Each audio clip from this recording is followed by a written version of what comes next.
Said that when you go to chemist school, you became more alert. You may wake up, your spirit wake up, and you became a more human being.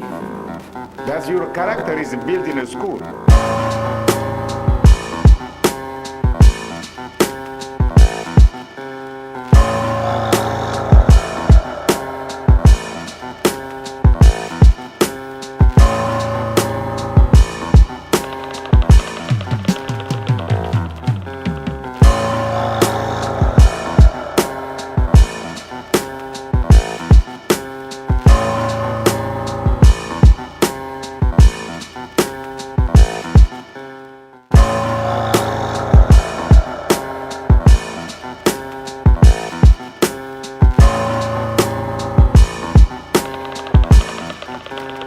When you study what we call classical studies, we must know Medew Netcher. You see, maybe in the future we need to know some Refuting too. We need to know Medew Netcher.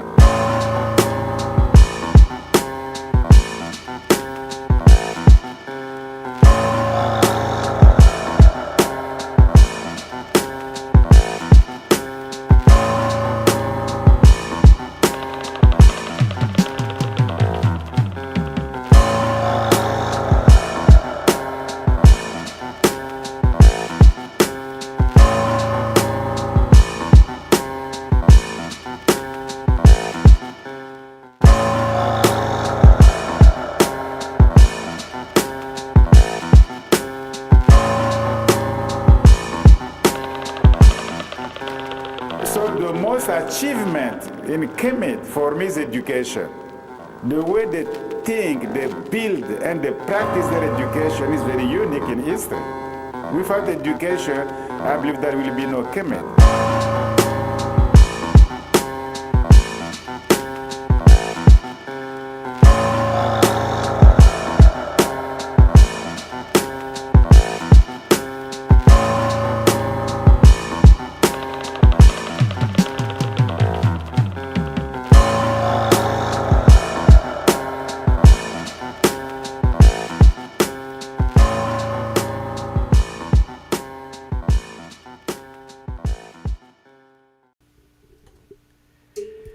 Peace, peace, peace, Hotep, ETM Hotep.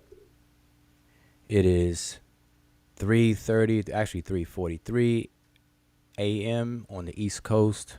This is your brother Wujau, Min Eb Eri Ma'at, and you are listening to the Seshew channel, YouTube channel. And I am live at this late hour, late for me,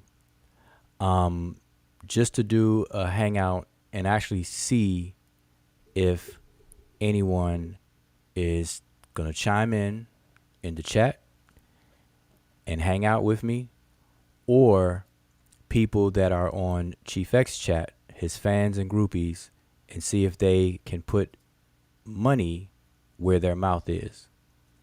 And so tonight, earlier today, the brother Jonathan Owens, aka Smash Rockwell, aka the Magi Archer, and the brother Uncle Keck, Bobby Baltimore, was doing a live stream earlier today addressing some of the claims that Chief X had made.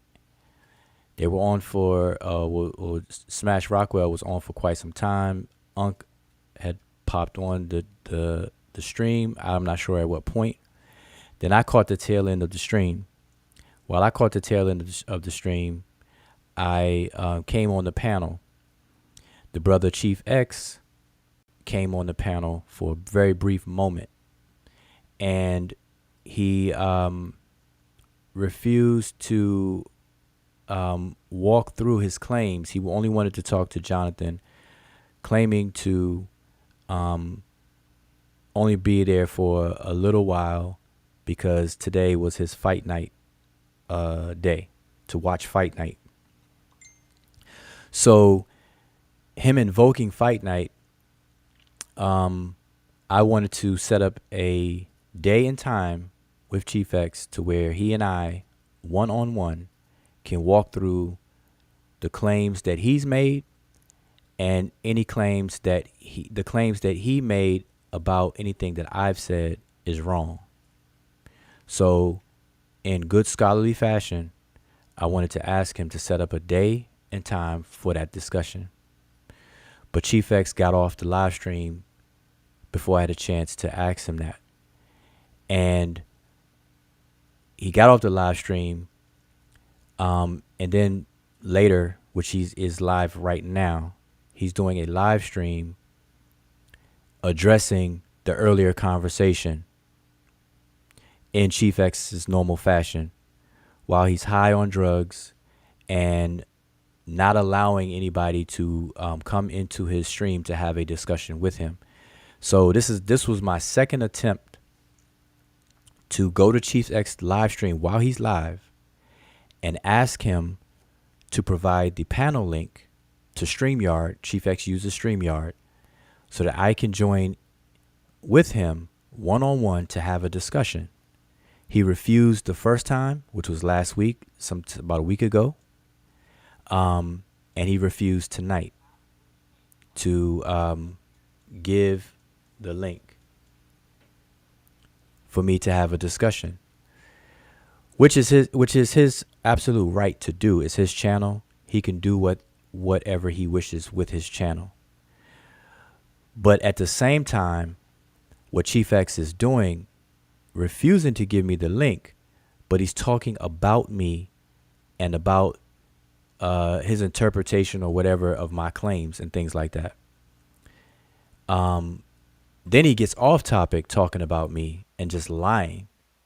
So this is when it gets into character. Now I know I know Chief X is a drug user, so to that extent, I can understand, or I don't have too much high expectation of him. So when he behaves this way, it's not surprising.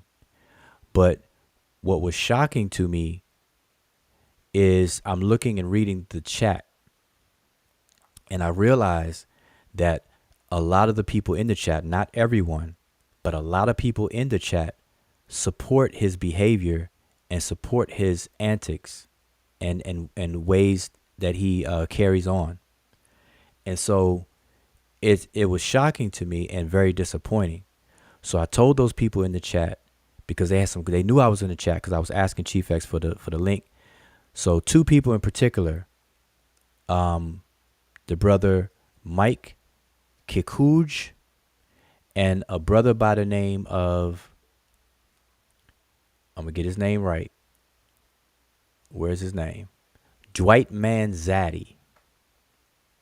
Whoever that is, I don't know these people. They kept asking me questions, irrelevant questions, irrelevant to the topic that Chief X is right now talking about. And I told those guys to table those questions for a later time. And I end up to the point where I said, I'm going to go live right now. And if you have questions, join the panel and ask all the questions you want. But like Chief X, those guys are also scared. And also the brother Aku Cromanti is in the chat as well right now. And so I'm not looking at my chat, but I appreciate anybody who's tuned in. I'm just giving you all the backdrop of why I'm live at such a late hour. I am live to see if any of those guys are for real, because these people claim that I'm running from questions, or I'm running, but yet I'm on Chief X's live. This is for the second time asking Chief X, who's on drugs right now. And I'm not saying that as an attack on Chief X, lying on him. Chief X said tonight that he took some edibles and that he's high. The edibles kicked in. And you should have seen him. He showed his gun on the live stream. He started shadow boxing on the live stream.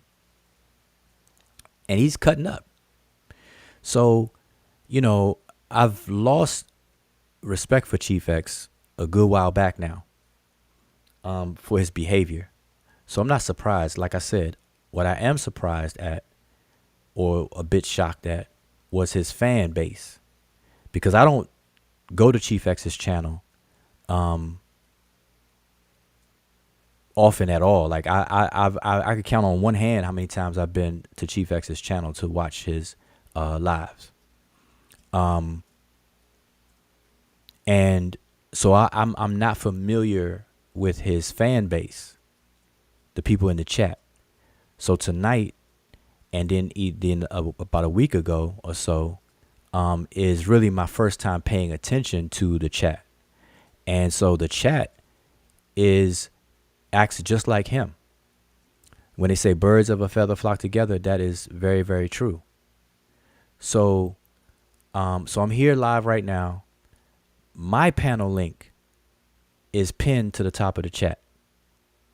Any and everybody in the chat is welcome. I can only fit 10 people at a time, so it's first come, first serve. So if you would like to join the panel and have a discussion with me, and if you're one of the fans of Chief X's channel or subscribers and you were in the chat and you did come over here, I appreciate it, because at least you are not faking the funk and have enough nerve to come on over here. But let's see if you have enough nerve to click the link and come on the panel and talk that talk you were talking in the chat. Okay? Because I'm here right now, like I was there on Chief X's channel, and people want to pretend that I'm not asking that dude for the link and things. And Chief X acknowledged, he read my comments. He knows I was in the chat. That's why he started talking about me. He no longer talked about the information. He started talking about me, trying to talk about me, lying out of his teeth. And see, that stuff works on triggered people. Like Chief X is lying, saying things about me that are not true, with the expectation that that's supposed to trigger some emotional response from me. That doesn't work, because I'm very secure about everything. So I stick to the information, and he's scared to do that. So it's evident, and when he's done, like I did last time, the previous video where I asked him for the panel link, he refused. Matter of fact, last time it was even worse, because not only did he refuse to give me the link, but he started blocking my comments. He started deleting my comments and putting me in timeout on his channel. That's what he was doing. Y'all can go back to it, and if y'all don't go back to it, or if he took it down or whatever the case is, I got it, the video. So and the video he's doing now, same thing. So now this time he didn't block my comments, because he's too busy giving a poor presentation, and it's all wrong, and so on and so forth. So here I am right now, waiting for any of you all, Chief X, if you're a Chief X fan or not, if you a regular subscriber to our our channel, the Seshew channel, I appreciate anybody tuned in. I know it's late at night, but if we got different time zones. It's late at night here on the East Coast, but it's only like 1 or so in the morning on the West Coast. So if you're on the West Coast, welcome. But anybody's welcome to hit the link. We don't have to talk about Chief X. And I see Aku Chromanti is in the chat right now. And Aku Chromanti, you're more than welcome to hit the link. And I don't know why you don't. I mean, you got a working computer or whatever the case is. You don't have to show your video or whatever the case is. Hit the link, because, the more and more you don't, I'm just going to, gain suspicion about your integrity as well. Because, already I see you as an instigator, especially on Facebook. I see your comments on Facebook, and I see you as an instigator. All right. So because you're here, I don't do the innuendos, and I don't like to talk about people behind their back. So I know you're hearing me, and you can more than welcome to join the panel to hear my voice, and we could dialogue.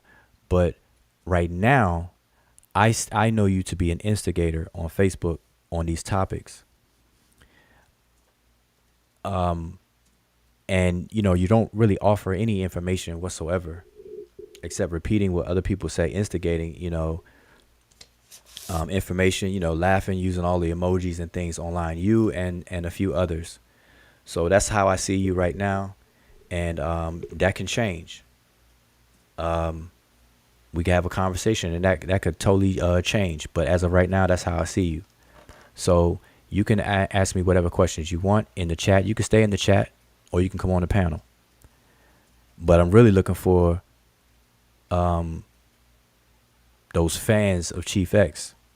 So Chromanti, I got a question for you. Is Chief X on drugs tonight?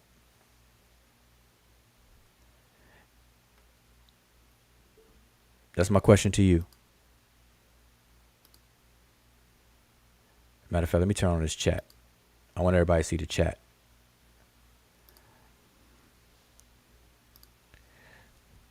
So, Chromanti, I have on the screen here, yes, you did ask him to let me on. And I appreciate you asking him that. Other people did too, but he refused regardless. And I know you're a moderator over there. So I was hoping that he would at least listen to you, but he's not, and he didn't. And that's the second time that he did that and does that. All right. So I do acknowledge that you asked him. As a matter of fact, I can share the screen of the chat over there where you asked him. But my question to you, though, is Chief X on drugs right now? And I want to see you answer that question.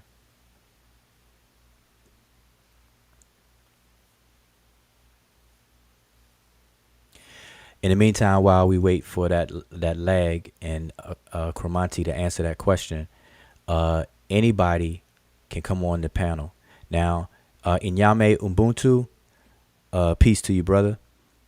I saw you do your best to reason with Chief X, but he wasn't paying attention to your chat. And you were making some points in your comments. And so if you would like to come on here and discuss those, because those were good points you were making in terms of the were the Egyptians one single tribe, were they made up of two tribes and stuff, and you were talking about Taseti and so on and so forth. So that is, those are some good points you were making. So if you want to elaborate either in the chat or on the panel, because I'm watching the chat. All right, so I can see the chat, because I'm not presenting anything unless somebody asks me a question that makes it necessary for me to present something. And we have Sunat Emicat on the panel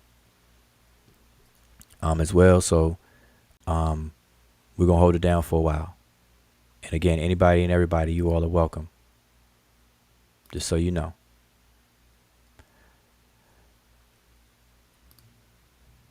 Let's see.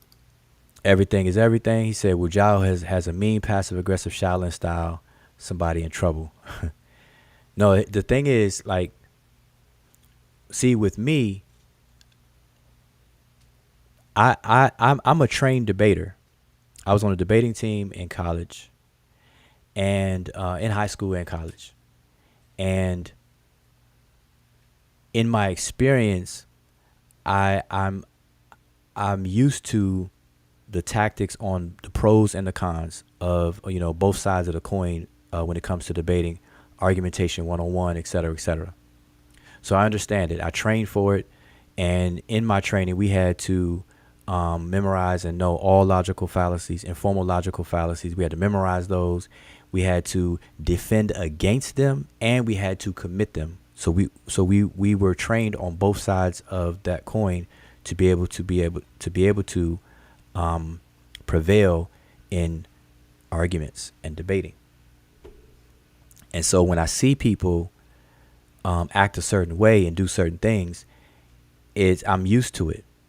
And so what you're calling passive aggressive is I just cut straight to the point, straight to it. I don't, the other stuff, it has no effect. It doesn't bother me. People, it just goes around. Any name calling and or whatever the case is, people do, the cursing, the cutting people off and everything. I don't get down with that. So I would like to see myself as disciplined enough to be able to have a conversation. And a lot of people just don't know how to do that. So that's what that's about.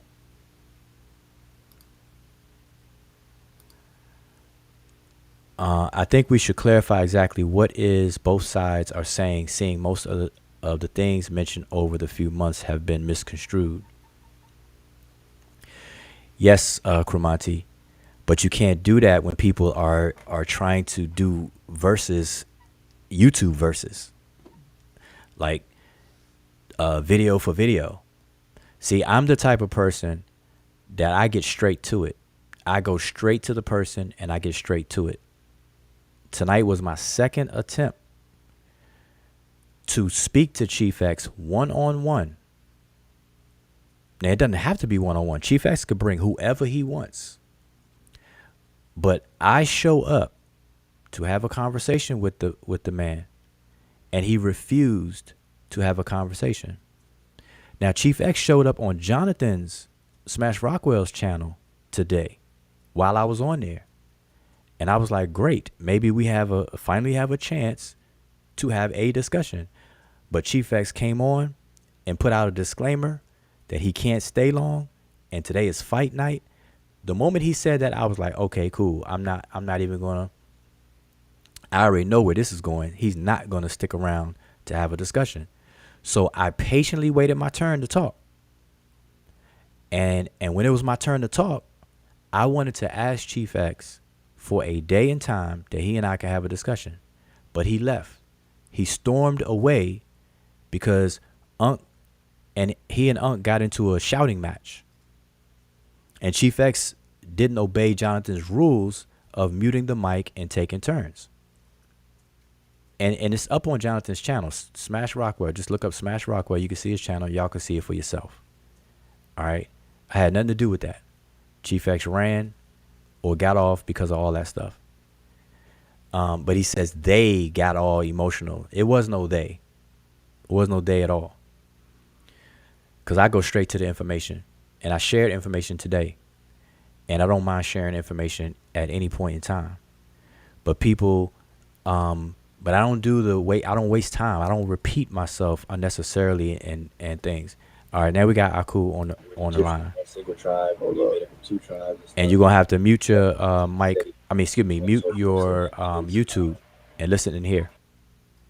If you could hear me in here, and mute your YouTube so that way you can hear me in real time. But peace to you. So, the mic is yours.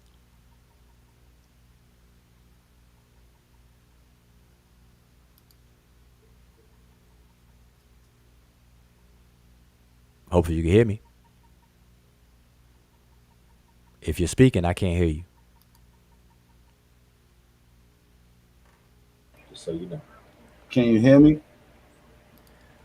Yeah, I can hear you. Can you hear me in real time? Can you hear me right now? Oh yeah, I can hear you, but I'm getting like some type of echo. Yeah, you got to mute your YouTube side. Okay. No, the thing is, like, because I can hear myself play back on your YouTube. You got to mute your YouTube. Okay, so I just talk to you right here. Yeah, there you go. All right, so bro, listen. All right. I don't know if somebody on drugs, so that I don't know that. I don't even know. Gonna respond to that. That was a stupid question to me to ask me if Chief X is on drugs. Well, let me. Can I tell you why you asked me to talk? See, this is one of the problems that I have, right? Like, y'all wait, want I was me just to gonna talk, tell you. No, you could talk. Like, the mic is yours. I was just gonna tell you why talk I me in asked. circles, so I'm just gonna let you talk, but I'm gonna talk first, and then you can said, tell me what you want to tell me. I'm listening to both of y'all. I was saying that in the chat that I'm actually watching both of y'all. So I didn't think that it was wise for both of y'all to actually go live at the same time. Seeing that it was like 3:00 a.m. on your side, I thought that maybe you would address it at another time, because I wanted to talk to you separately on some other issues. This is separate from Chief X, right? So I just wanted to put that on the side first. So I don't know if Chief X is high or what. I don't know why he got up and showed his gun and acted the way he did. Okay, so I just want to be clear to you. Um, like I will let you freely talk or whatever. I'm not the cutoff artist or whatever. So you made a comment and said, I'm gonna talk circles, talk you in circles or whatever the case is, and to me that's unfair to say, because that you're on here, and I invited you on here, and of course I'm gonna let you speak. The only thing I wanted to say real quick when you made that statement about it being a stupid question, I wanted to qualify my question to you, so that you won't think it's stupid. I want to cure that problem. So the reason why I asked you if Chief X was on drugs, because I wanted to know if you were paying attention when he said that he was on drugs just now tonight. Probably not. I just went online and saw him stand up in front of the screen and was like, "What the fuck?" Okay, okay, so great. So there you So have I it. So didn't now, really hear nothing that was really being discussed prior to okay, that. okay. So now that I know that you weren't So tuned when I in got when on, and when I got on, I was trying to tell him to give you the link right. and for But let him me to moderate. That would have been able for you to address what you call his fans. That's what I was yes. trying to get him to do. Yeah, and I saw you do that, and like I Right. said in the chat, I said I appreciate your attempt to do that, but here what I'm saying. See, I Right. don't know. I don't know, obviously, because I don't see your camera, or I'm not a camera in your house or whatever. I don't know when you were tuned into Chief X or not. I saw you on his chat, and I saw you pop up and make a comment. But just because you don't comment, you could have been sitting there listening the whole time. I have no way of knowing that. So when you made a comment when he was standing up showing his gun and shadow boxing. But right after that, he said that he took some edibles and that they're kicking in. He said Okay. he said, "Forgive me, y'all. Those edibles I took is kicking in, kicking in." So that's why I asked you, is he on drugs? So I don't want you to think it's a stupid question. My question Oh, was asked just cause for my information to see if you knew that the brother is on drugs tonight right now, which kind of speaks to why he's behaving the way he's behaving. I don't So that understand. so that's that. But but now I don't mind, like, if you have other questions to me for me outside of Chief X, fire away. If you have them Um, ready if you have them ready tonight, or unless you want to do this no, I another don't time. have them ready tonight. I was actually, that's why I said, I'm gonna repeat what I said, that I was trying to ask him on the chat while he's live, so that it don't be a bickering back and forth. But thus far, all I see is that no one is giving each other the floor, right? And it always Well, ends up in some type of masquerade where it's like either side is trying to prove each other wrong instead of just dealing with the info and the scholarship. So okay, Wu Jiao, me personally, besides Chief X, would like to formulate a few questions for you to deal with. And I'm not hmm going to do it now, okay, but that's fair I'm enough. setting Yeah, that up. I'm setting that whenever up you for another time, okay, so sure. that I So don't so so that I don't have to deal with you in a grouped up Chief X groupie type of thing. Because I have my fair, own contentions with the whole Black Egypt conspiracy, great. besides And Chief X, okay, so so for right? the So I record, just want to put that out there. yeah, and it's well received. And for the record, all you gotta do is just let me know when you have your questions ready, and I'll be glad to do my best to answer them. All right, that's peace. So, but I want to go back to something you said, because I want to make sure this is clear and accurate. Yeah. Um, I I'm not guilty of not giving the floor. I have invited Chief X to come and have a one-on-one conversation. No, I'm not. I'm not really saying. I'm pardon me for cutting you your wisdom, but I'm not talking about you per se. I'm just talking about whenever everyone is on with whichever panel it is. It really doesn't matter the panel. It's when certain individuals link together and have the floor together, it seems like no side gives the other side room to speak, to let their claims be understood. And I Okay, think but over I the months, right, that have like pseudo killers, right, for the last couple months have been dealing with certain claims.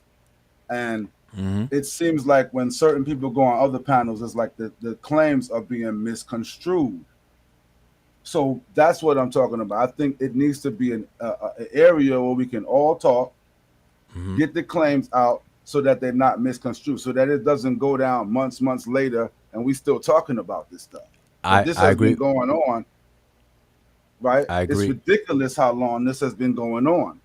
Okay, So so I let me. think what needs to be done is the points that we are contending on needs to be put down and dotted so that we can just get past this. I agree with you 100%.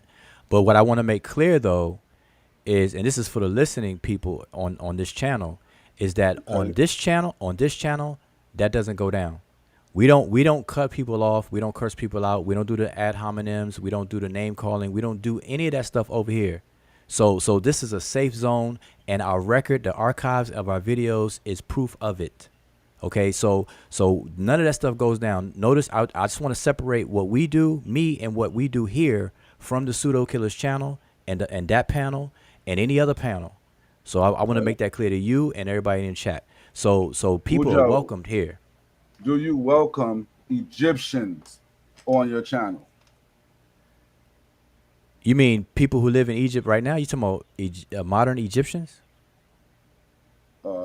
Yeah, those are Egyptians, correct? The modern Yeah. Okay. Egyptians are not Egyptians? No. I'm just being clear because I don't know Right, I what feel you you. mean, You but don't know what. what I'm saying when I say Egyptians. I get you. I get Yeah, because so many people have been saying so many crazy things, but if you're talking about Egyptians who live in Egypt, sure, you. Right. Because sure. I think for us, I mean, we could be as skilled, we could do all the scholarship as well, but I think there's Egyptian scholarship as well. Right. So I think it really boils down to that. I like me and you could talk about this forever. But we know that this is a debate that's been going on, like this black and white controversy, which is actually anachronistic, right? We know that, but we know the shit get out of control, so it keeps coming back. This is like 100-year-old debate. You get what I'm saying? It most certainly is, and this is why I say Chief X lies, and it's terrible because he won't allow me to have a conversation with him. He lies while shutting me out to correct him about me. So Chief X thinks that I'm trying to make the Egyptians black when I have never done such a thing. I am against people saying the Egyptians are black. I'm against people Right. saying the Egyptians are white. I'm against Right. using race to define Egyptians, period. And so Right. if So I think Chief and my record speaks to that. So for Chief X right. tonight, to say that I want the Egyptians to be black and this and the third, that's disingenuous, it's disrespectful. That's why I don't have any respect for the brother anymore.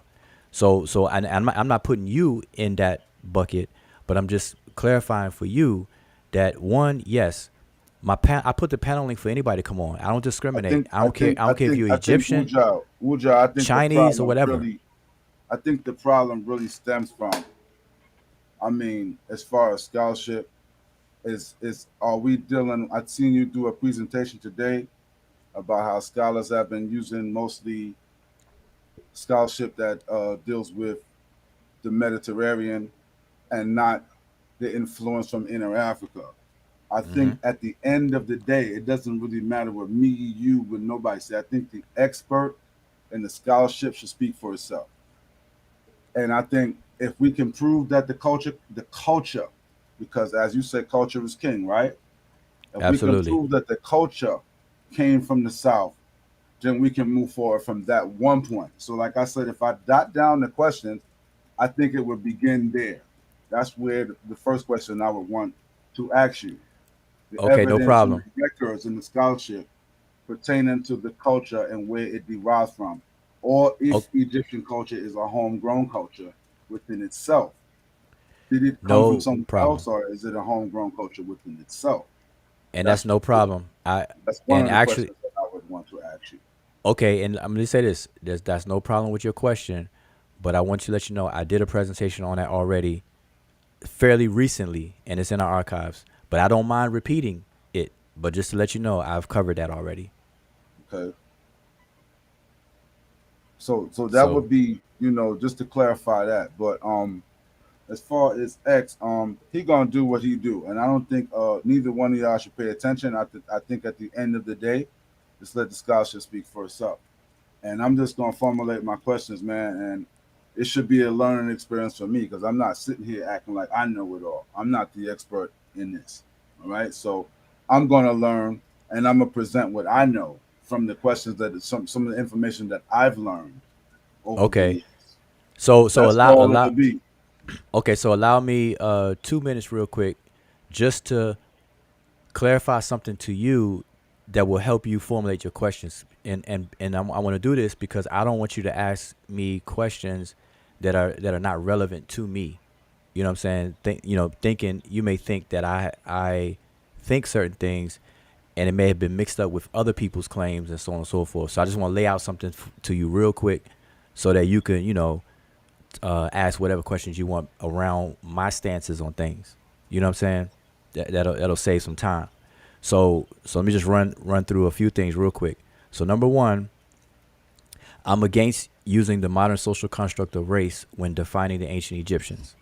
So the entire black argument, the entire white argument, purple, brown, yellow, whatever, is not my argument. All right, I don't. can I stick a pen? In that same respects, do you use Negroid, Congoid, or any of those constructs? No, I do not. So Okay. when it comes to phenotype, you don't really deal with that. So this is only Nope. about a color thing, or what is it? No, it's not a color. It's not a color thing for me at So do all. you agree that 90% of the people in West Africa all kind of have the same phenotype? Most of the people that our bloodline come from, our direct DNA comes from, the Yeah. regions that our DNA come from. 90% of all those people have it, pretty much the same phenotype. Well, if I understand your question right, we say we African Americans here in America, Right, Central West we share. African, our bloodline. I'm talking about No, the I'm saying, regions where we come from. yeah. Okay, I'm trying to address what you're saying. So, as African Americans in America, we share upwards of 80%, 65 to 80% of our DNA is shared with West and Central Africans. So hopefully that answers your question. What did you say? Say it again. I said we African Americans, we share upwards of 65 to 80% of our DNA is shared by modern day West Africans and Central Africans right now. Okay. Okay, I agree with So that. so so that so in other words, what I'm saying is, if any of us African Americans take an ancestry DNA test kit, a test, it's going to come back autosomally with the percentages. It's going to show 65% to To around 80s 80%, around 80%. and up to Sh- 20% European share, markers yeah. as well. Right. Well, they say up to 35%. So 65-35 split all the way to 80-20 split. So that's the range for African Americans, the 45 million African Americans that live here in the United States of America. That is the running statistics as of late. Right. So I think if I'm not, if I'm, and I don't want to misrepresent anyone's claims, but I think that the claim was that there has never been our genetic pool in North Africa for the last 30,000 years. Do you agree with that claim? And when I say that, I'm saying set up pool, set up shop. Like, if the genetic pool was there in large percentages, it should still be there in large percentages. It wouldn't have been bred out by another population. Do you Well, agree with that? no, I don't agree or disagree with it. So I don't agree with it, and I don't disagree with it at this point, because let me tell you why. Okay. Because when we take an ancestry test, our DNA, they do not test that far back. They can only go back 500 so years, just by the limitation of how the autosomal reports work. So there's no way that people are going to be talking about 30,000 years ago whether our DNA exists in this region or that region.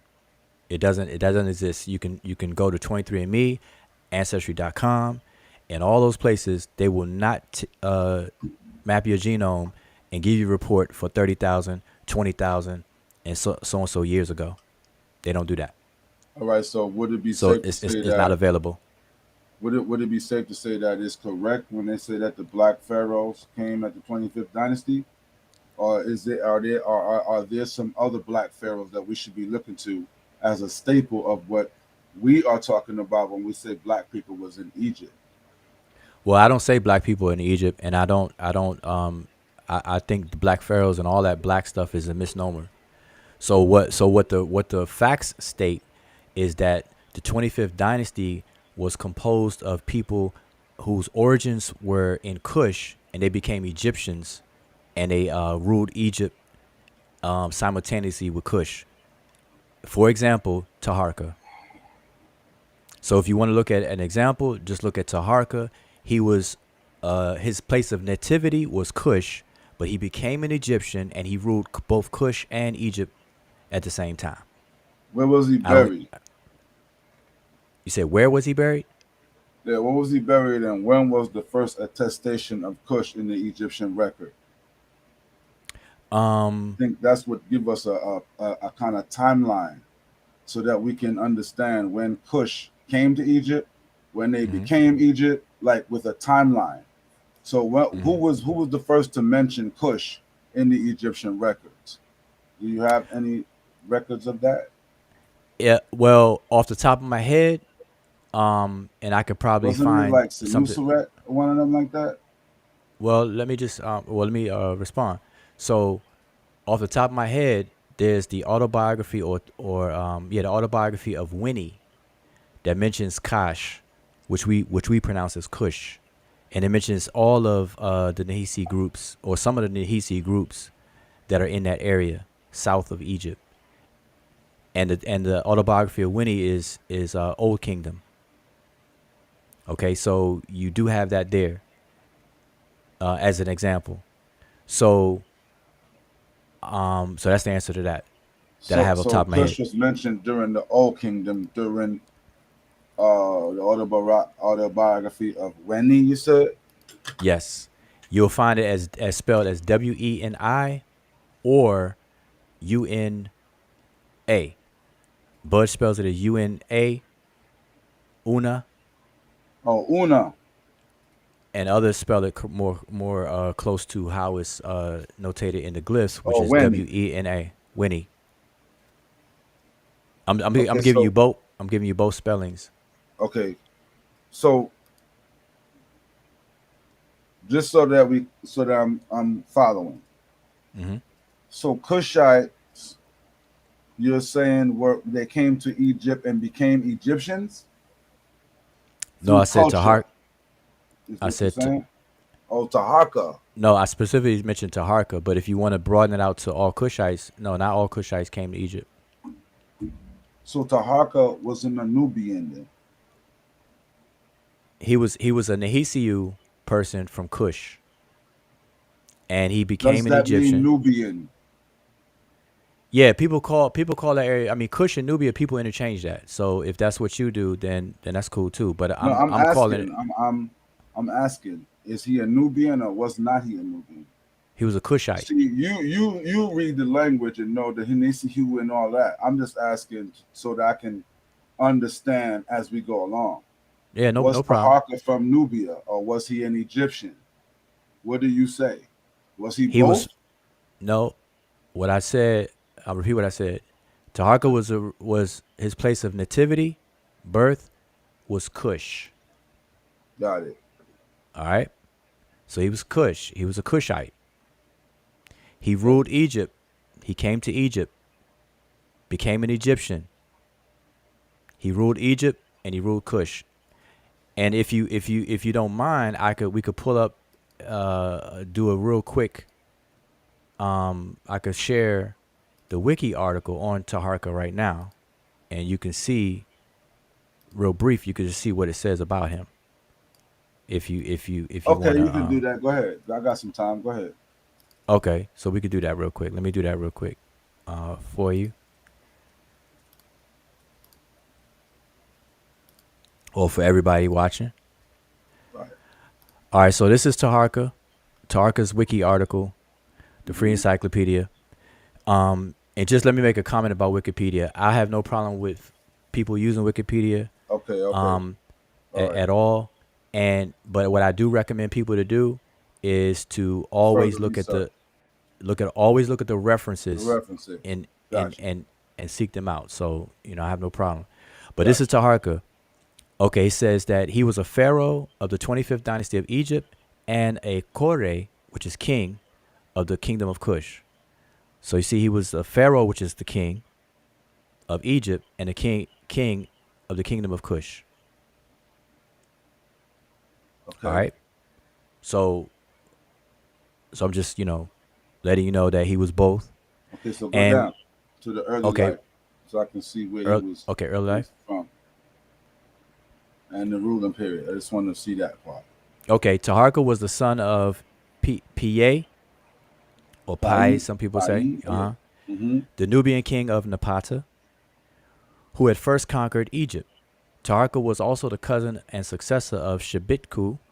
The successful campaigns of Pa or Pai and Shabaka paved the way for a prosperous reign by Taharka. That's his early All right. life. So now I want to stop right there, right, and ask you Okay. when you say to me, right, Hmm. I don't know if you do that, right? When I asked, All right. was he a Nubian? I think, Right. I think you haven't really done a really successful job on clarifying that because it's confusing people when you telling people that Pi, which we read right here, was a Nubian king. You Hmm. telling them people that they was Egyptian. So I No, think I that's didn't mention. problematic. Okay, so I did mention that Pai was an Egyptian. What I said was Taharka was a Cushite. Now, to And clarify the son of word a new, Nubian king, right? So I think the Nubian king of Napata part, okay, so let me ask you a question then. okay. Where's the country of Nubia? There is no, it's a place on the map, but it's in the first cataracts. It's Nubia. Okay, so Nubia is not a country, right? No, Okay, so as I always explain for years, Nubia is a region. right, a region, It's not a country. So Kush is an actual toponym for a place. Kush is an actual place. Nubia is not. Nubia is a region that contains multiple places. So what I do in when I speak and stuff, I'm using the actual terms. Now I do understand people use Nubian just like this wiki article does. So I understand what people mean. right. That's why But I'm telling you that that's where the confusion is at. Because when you read Nubian king, they don't understand that. but here's what I'm saying. When you say Nubian king, so check this out. Follow me real quick. Okay, You're saying Nubian king. Now you and I both agree that Nubia is not. There's no kingdom called Nubia. There's no right. There's a country called there's a Nubia. So right. so wait a minute. Wait. So wait a minute.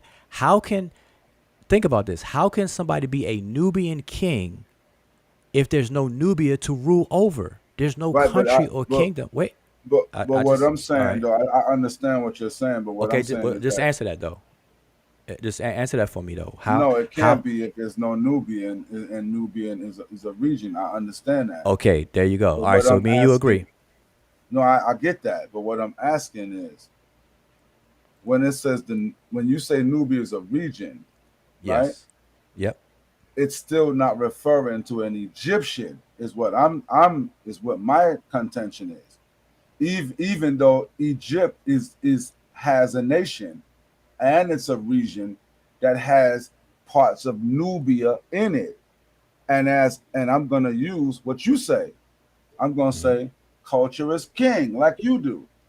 And I'm All gonna right. say that's what differentiates an Egyptian from the Nubian. Like Okay, but I. you can look at mostly any artwork in Egypt, and Mhm. even the Egyptians differentiated who were Egyptian and who someone closer to the south was, which was a Nubian. So we could play games with the word all we want because there's no region there, but we understand what the identifier means. Let me help you out. They're talking about people towards the south. They're not talking about the people, right? And look, we all know that as you go south, you're gonna get darker.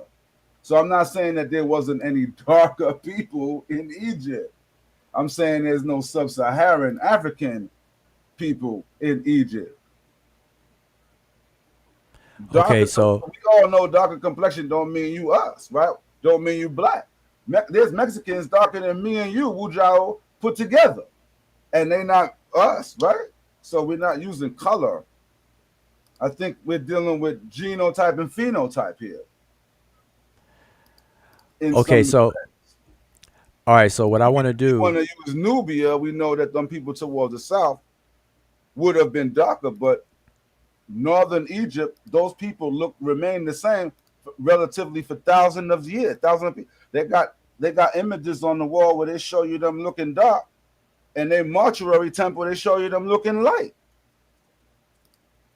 Okay, so what I want to do for you is I want to clarify, because I don't want you to walk away thinking that I get involved with any word games or anything like that you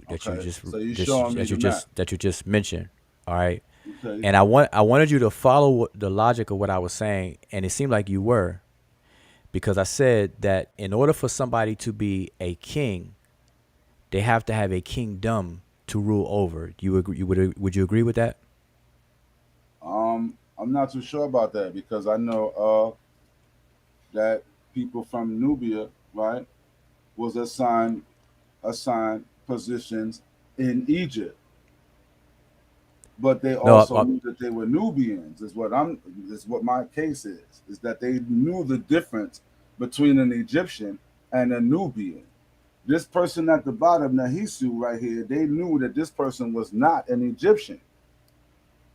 Okay, so, but that wasn't my question, and I appreciate what you just said, but let me just rephrase my question then.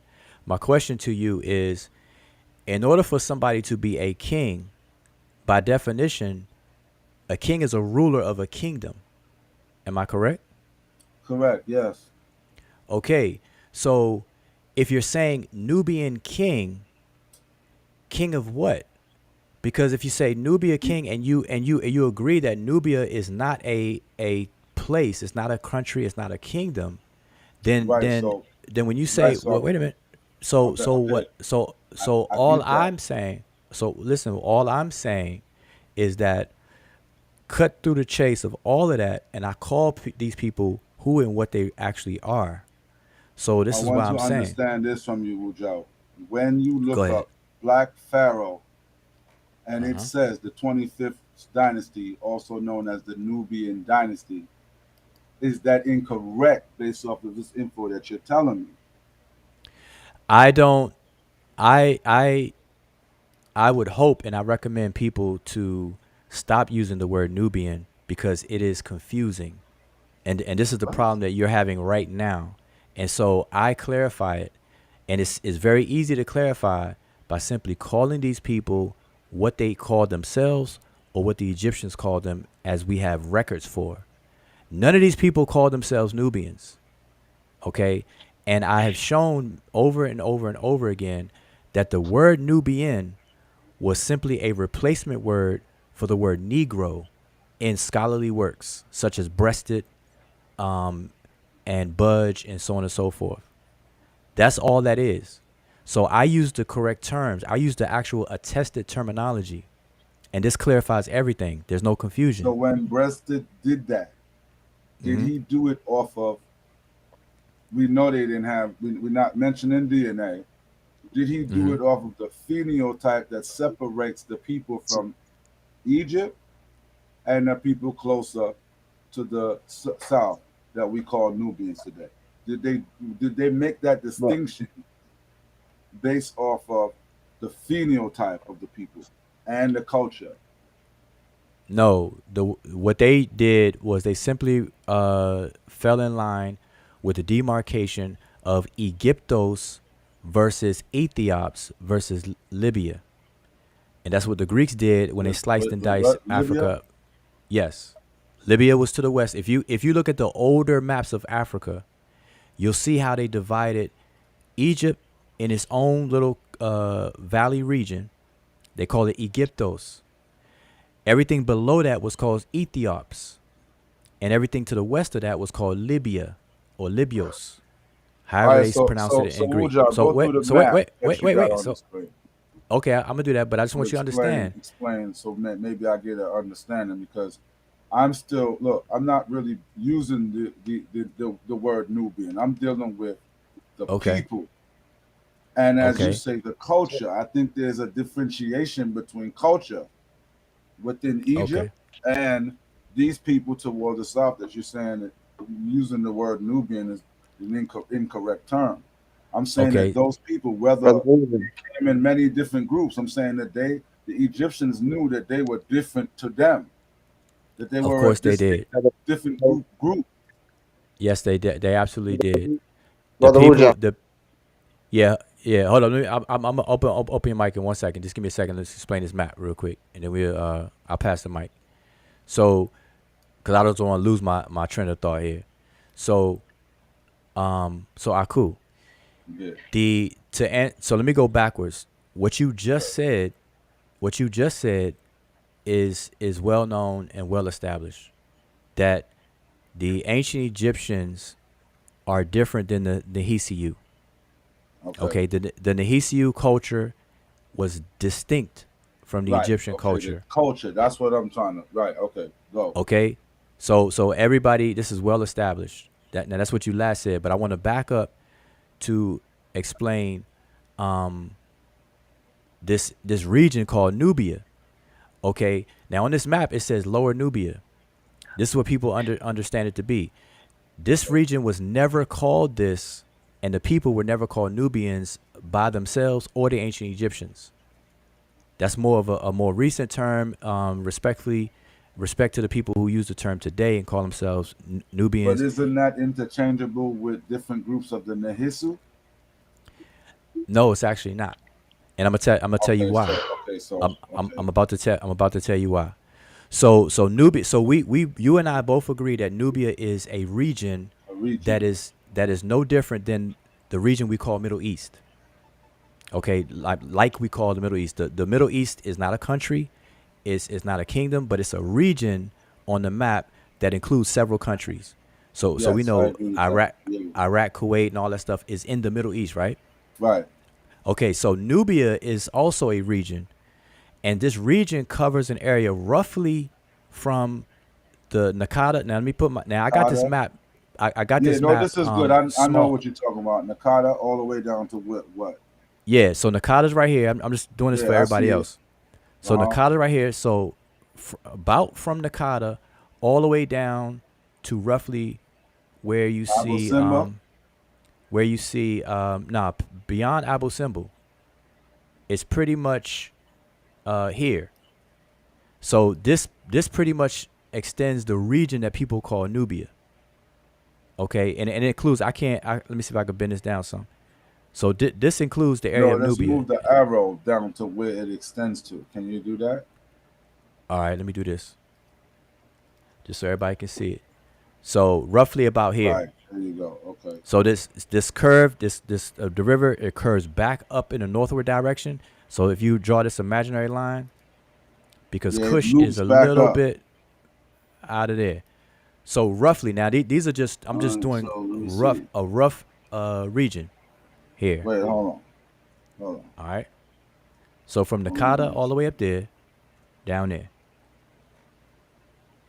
So I want to make a point here, though. So, okay. Go ahead. So my point here is that Egypt's border is roughly, and I'm going to draw this line because I want everybody to be able to see this, thicken this bad boy up. Egypt's border, depending on at what time frame that you're talking about, Egypt's border was sometimes around here, which is the first cataract or waterfall, which is Aswan, and sometimes it was down here by the second cataract, towards the second cataract. Okay, so Egypt's border was dynamically moving depending on which time period. It moved from Elephantine all the way down to Second Cataract. Okay, so this area is called Nubia, and so as you can see, this region called Nubia is overlapping two distinct countries in modern times, which is southern Egypt and northern Sudan. So when we call people Nubians, we got to be careful because we could be talking about Egyptians, Right. or we could be talking about Sudanese. But in would you agree, in modern times. Right, but would you agree as you move, the southern Nubian is taller in structure and darker in color than the northern, and that same color spectrum would exist in Egypt. Yeah, but like I said, I don't get The into the northern and color. southern. Okay, but the thing is that bringing up color. But okay, first let's understand. I'm trying to that, find a way to differentiate, because as you and me both agree that they differentiated culture different. yes. So I'm because what it appears to me is that in some sense you're saying the Nubians are Egyptians, and I'm saying no, because they had a different culture. They were different, and the Egyptians But knew how that can they you were say? different. All right, hold on So one I'm second. trying to figure out how a can pinpoint a demarcation line. okay, but We can talk about that. Okay, so hold up. So if you're not gonna use color, I try to use phenotype. Okay, let's hold up 1 second. Amir, I promise I pass the mic to you. So just follow me, Aku, real quick. So this red faded circle or sphere represents the region of Nubia. I just now told you that, as you can see, some of this sphere exists in Egypt. This is Egypt. Right. Okay. So right. if we're so for you to say Upper Egypt can run into Nubia, I get that. Okay, so that means that so that means that some Nubians, because Nubians are people who are of this region. Of the region, I get that. Of the region. So but wait. Let me yeah, one person at a time. I think you're misunderstanding my question, though. Is what I'm saying. Okay, but let me get this out real quick, and then you could correct me. So here's my point. This whole entire region, the people who live in this region can be called Nubians. Okay, so what this means is that there are some Nubians who are actually Egyptians, because they're on the Egyptian side of this region, and then there are some Nubians who are not Egyptians because they exist on the other side, or the other side of the border, but in the same region called Nubia. So what I'm saying is that we have to be careful of who we're calling Nubian. I don't use the term Nubians because these people down here are clearly distinguished from the Egyptians by the word Nehisiu. The Egyptians will call themselves the Remech. So the Remech are up here, the Nehisiu are down here. That way I don't have to worry about no confusion. Up here I call them the Remech. They call themselves that. Down here they call them the Nehisiu. It's just clear and simple, just like that. So I think I'm in agreement with you when you said that the word Nubia causes confusion. But I think you should explain the difference in the Nehisiu from the Egyptian, because it appears as you're saying that the Nubians don't exist. They're all Egyptians. No, that's not what I'm saying. But it appears that way because you're saying, okay. How? When I just said it. Because you're saying, okay. I'm trying to explain it. Because you're saying, right, that all of these people in this region where you got this red thing at, right? Mm-hmm. We have to be careful because as you go certain region, they might be Nubian. But then in some sense, you're saying, well, there's no Nubians because they're all in there, they're Egyptian, because Nubia is a region, is not a nation. So this is the confusion that I'm telling you about. So okay, who is that talking? Amir. This is Brother Amir. I wanted to add on. All right. Let me mute and let Amir talk. Let me mute. All right, you go ahead and then I'll take after. I think I don't know. I could be wrong. If I'm wrong, Brother Aku, let me know. And Wuja, if I'm wrong, let me know. So I think what Brother Aku is trying to say is that the Egyptians, morphologically speaking, would be classified morphologically speaking, not in a color sense, but regardless of their skin tone, whether they were dark or red, they will classify them as Caucasoid. And the people south, further south, will be labeled as Negroid, even though we don't want to use those terminologies because we know a lot of that stuff is outdated. But we're saying the morphology of the Egyptians, they had a consistent phenotype or a consistent look compared to those further south. But I also understand Wuja because the Egyptians took over a lot of territory in some portions of Sudan. Nubia does not exist the way we label the whole country of Sudan. It doesn't exist. So as we think about it, a lot of that territory, when the Egyptians took over borders in Sudan, a lot of those Sudanese people became Egyptian citizens, and they got absorbed and adopted in Egyptian culture. So there still wasn't a history that was separated from the so-called Sudanese. That you get what I'm trying to say. Okay, so let me just respond to that real quick. So my point, I just want to re-emphasize my point because Akul, you said something that I'm definitely not saying, as I'm actually saying it and showing it at the same time. What I'm saying is that this red oval sphere represents the region that scholars call Nubia. And what I'm saying is that this region just so happens to overlap two distinct countries today in modern times, which is southern Egypt and northern Sudan. In ancient times, there was no country called Sudan, but this area that's now northern Sudan was obviously still there because it's on the continent. And what I'm saying is that Nubians are people who are in this area that you see this red sphere at. Some of the Nubian, okay, therefore, some of the Nubians are actually the Remech. Some of the Nubians, others of the Nubians are actually Nehisiu. The Nehisiu are distinct. What differentiates that you're saying is their culture to know what made them, which side they was on, so to say. You're saying is their culture, but I am saying those and people their location. South, and their location. Okay, so that's great. So those people towards the south had a different culture. You agree with that? Yes. Whether we call them Nahisi or whatever we want to call them. Yes. Those people were not what we call Egyptians. Would you agree with that? Yes, indeed. I have it on the screen. The Egyptians are called Remech, and the people you're talking about are called Nehisiu. These are two distinguished people. So the people. Nubians are not Egyptian. Some of the Nubians. Wait, listen. Some of the Nubians, again, I thought you would follow me. Remember, Nubians are everybody in this red circle. It's a region. Exactly.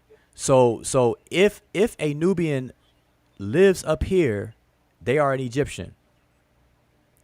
No different than we do the Middle East. If I say you got a bunch of Middle Easterners, then the Middle Easterners, those who live in Iraq are Iraqis. Those who live in Kuwait are Kuwaitians. Those who live in whatever. So what I'm saying is that among the Nubians, plural, some of them are Egyptians and some of them are Nehisiu. And they're distinct from one another. Okay? So it's no different. Let me give you another example. Bear with me. In Kenya, you got Kenyans. Everybody who is a citizen of Kenya and a national of Kenya, they are Kenyans. But in Kenya, you got Luo, you got Luya people, you got Maasai, you got Kikuyu, as 4 examples. Different groups, right, within Kenya. Exactly. But they're all considered Kenyans. Why? Because they live in the country called Kenya, and they're nationals of that country. So what I'm saying is that this region is called Nubia, and everybody who lives in this... that same thing existed in Egypt and that the borders didn't matter? Are you saying that that the Egyptians... No, what... Mm-hmm. Okay, go ahead. No, because I want to ask a question. Yeah, okay, so what I'm saying is that this red circle is a modern superficial region that's created in modern times. This circle never existed in the consciousness of the people that we're talking about. This red circle that we're calling today Nubia never existed. It is a modern designation of a geographical territory that overlaps two distinct countries, Right. So that South kind of Egypt ties and into North Sudan. so that kind of ties into the image that you showed earlier from Ramesses III's tomb, where I was trying to ask you to get a clarity on that, if there could have been a contextual error. And I don't think I made it clear. I wasn't really trying to say that it had to be over the head, but because you had highlighted that Remech was over one of their heads, made me ask the question if everybody else's name was above their head in the list. So I want to ask you this. When the Egyptians differentiated the groups around them, they didn't know that there was a Nubian. You think that all of those people were were Egyptians? When you say all those people, are you still The speaking people about Ramses depicted. III? You talking Yeah, about the people in the tomb of depicted. Ramses III? Right, yeah, in the Tomb of Ramses III, or in the Book of Gates, the people that are depicted. The Egyptians don't differentiate themselves from the Nehisu. Yes, they did all the Culturally, I'm time. talking about. I'm not talking Yeah, about if you yes, lived in Egypt. I'm not yes talking about that. they did all the time. Okay, so that's what I was trying to understand because So because so it so let me seemed as you were saying that the Nubians, because it's just a region, that they were no still classified as Egyptians no in my the my minds of the Egyptian. no. I've been very consistent for years on my stance and on the facts, and that is that the Egyptians are not the Nehisiu. When people use the word Nubian, they're actually talking about the Nehisiu. They're not even actually talking about the collective Nubians because the collective Nubians are split between some of them are Egyptians and some of them are Nehisiu. But what people are trying to talk about are the Nehisiu. And Yeah, so but that picture I you showed on the book earlier, man, it kind of looked at like the image of the Nehisiu. And for us to determine if that image was an Egyptian or a Nehisiu, you say you read the text. You say you read the text, and I was asking the question about could it have been a contextual error? okay, so all right, I just don't want to jump too far.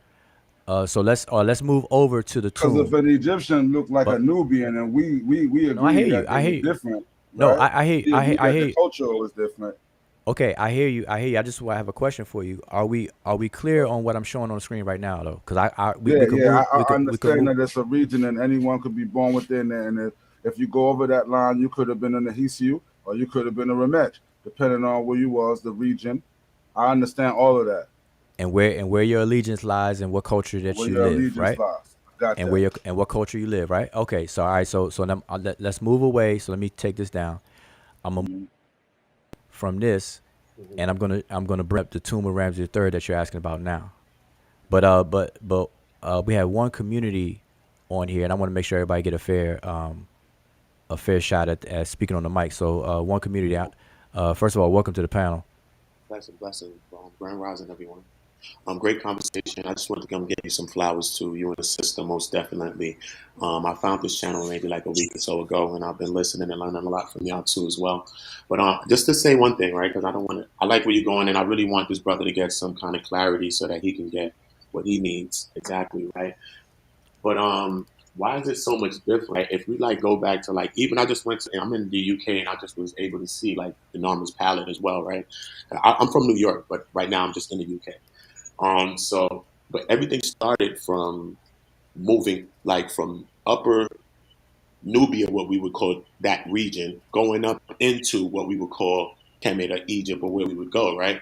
So why would it be so much of a difference in the people if everything started from there and I, going up is what I say. what's the brother's name? What's the One brother's name? community. One community. One community. I'm gonna be honest with you, brother. I'm not really uh convinced that it Okay. came from the south. Okay. So that's one of the things that I want to discuss with Wujao. enough Okay. time. We kind of Okay. just discussing some basic stuff, and I wanted to for him to clarify something that he spoke on earlier of this image. I don't know if you see in the screen. Yeah, I seen it. Yeah, I seen it the other day when he was talking about this. I think Chief X brought this thing up and he was breaking it down. Yeah. Right. So I just, but other than that, I just wanted him to clarify this image because of the text above the image on Okay, so let me. on this particular one that he's using, because he'll show another one after that. Okay, so let me clarify. All right, so let me clarify and get to your question. So, this image is coming from the tomb of Ramses III, and it's actually a text. It's actually a text. So we have to, at all times, we have to remember that the what's called vignettes are simply illustrations that are supposed to be married to the text. So you to the text, to the picture. Yes, to the picture, exactly. So at no time should people ever just look at an image. Just look at the image and separate it from the text, and vice versa. We got to look at them as a whole. Okay, so the Book of Gates is an actual underworld text. They refer as part of the underworld text, right? You got the Amduat, the Book of Gates, Book of Caverns, and all those. The Book of Earth. This particular Book of Gates is a known text that exists in a few tombs, namely the tomb of Seti I, Ramses III, Ramses IV, Ramses VI, and Merneptah. Okay, so it's the same text, the same exact text, same story. Right. And in these tombs, in the 5th hour of the Book of Gates, they talk about or Heru is speaking to 4 groups of people as the cattle of Ra, or the followers of Ra, the cattle of Ra, the creatures of Ra. And these 4 groups, and that's another thing Chief X was wrong about tonight. He said in the Book of Gates there's only 3, and that's crazy. There's always 4, and those 4 groups are in the same order at all times. The first group is always the Egyptians themselves. The second group is always the Amu, which we translate as Asiatics. The third group is always the Nehisiu, which people translate as Nubians. And the fourth group is always the Chemehu, which people translate as Libyans. So it's the Egyptians, the Asiatics, the Nubians, and the Libyans in that order at all times. All right. So the picture that you're looking at on the screen is taken from the Theban Map Project website. Right. On their website, it's the same picture that Chief X was using. Got the same image number and so on. Right. What I said earlier was that this picture in this particular tomb of Ramses III, and only in his tomb, nowhere else in all of Egypt, in no other tomb where you find the Book of Gates will you find this. Only in the tomb of Ramses III did the artisans and scribes, they depicted the first group, which are the ancient Egyptians, and the third group, which are the Nehisiu, as being identical. Yeah. Okay, so remember, there are 4 groups of 4. So there's 16 figures so in there's all. 16. I got you. I understand. There's 16 figures in all. I think you need to put the other one up so we can see the 16, and then we can see these 2 from the image that you're talking about. Yeah. Okay, so let's go. Okay, so let me do this, and y'all bear with me. Just give me like 5 minutes, and I'm gonna break this down again because I want to be clear. So here is the tomb. Okay, this is just a schematic of the tomb, right? So let's just say we're walking in the tomb in this direction, in this section. So when we walk in, the Book of Gates is all along this wall, and all along this wall. Extends all the way out. Yeah, it extends all the way out, right? All the way around. Yeah, all the way around. So it's not flat. It's kind of square, but it's really supposed to be shown flat. Is what you're trying to tell us? No, this is a wall. It's a wall, and this is the corner of the wall. Like if you go inside the tomb. Yeah. And so remember, the Book of Gates consists of 12 hours, and it's a very huge text. So it covers the whole wall down here and the whole wall down here. Okay. Mm-hmm. But the 5th hour portion is right here. It starts right here, roughly right here, and then it keeps going around the wall this way in this direction until it reaches the 6th hour of the Book of Gates. Okay, so I just want to orientate everybody who's watching. So when you walk in and you look to your left, when you get to this wall and you look directly to your left, you're going to see 4 figures. That's why I got the number 4 here. 4 figures are going to be right here. Those and then Egyptian Asiatics, right? And then you got 4 figures right here. You got 4 figures right here. Then you got 4 figures right here. I'm sorry, Wujab, but what I was saying, if you were to show the Book of Gate image, it wouldn't show the wall like that. It would show them stretched out, and it would also show 4 Egyptian, 4 Asiatics, 4. Yeah, right? I'm getting to that. I'm gonna show that. Just walk. Yeah, just walk. That's why I said give me 5 minutes. I'm gonna walk because I want people to be orientated properly, as if we're in the tomb. Because I'm gonna show actual tomb pictures. This is like 3D. This is like 3 dimension. This wall looked like 3D. So we walk into the building, and that's the first thing we see on our left is the 4 Egyptians. And then when we turn, it's going to be those things on the top. So this is a wall, and this is 3 dimension. Exactly. So let's go in the tomb now, and I want to show you. What's my better picture? All right, here we go. Okay, so now let's pretend we walked in this direction, right? And I said to the left, you're gonna see 4 figures. All right, now in this shot, the first figure of the 4 is cut out. He would be standing right here. You can see that there's 4 if you count them out. Yeah. You can see 4. Yeah, cool. Just let Wujao explain this so you can go first, and then you can, a pitch in after, just for the sake of the listening audience. So before you continue though, Wujao, I'm gonna let you speak. But would you say that this is an anomaly and that this is something that is not found anywhere? You said it was only found in this tomb. Yes, it's only you're repeating what I just said earlier. I said that in all of Egypt, in all of its 3,000 glorious years, this Book of Gates and these depictions are only found in this particular tomb, which is the tomb of Ramses III. Okay. All right. 20th dynasty. Mm-hmm.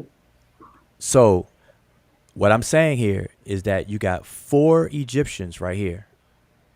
Then you have 4 Asiatics. 1, 2, 3, 4.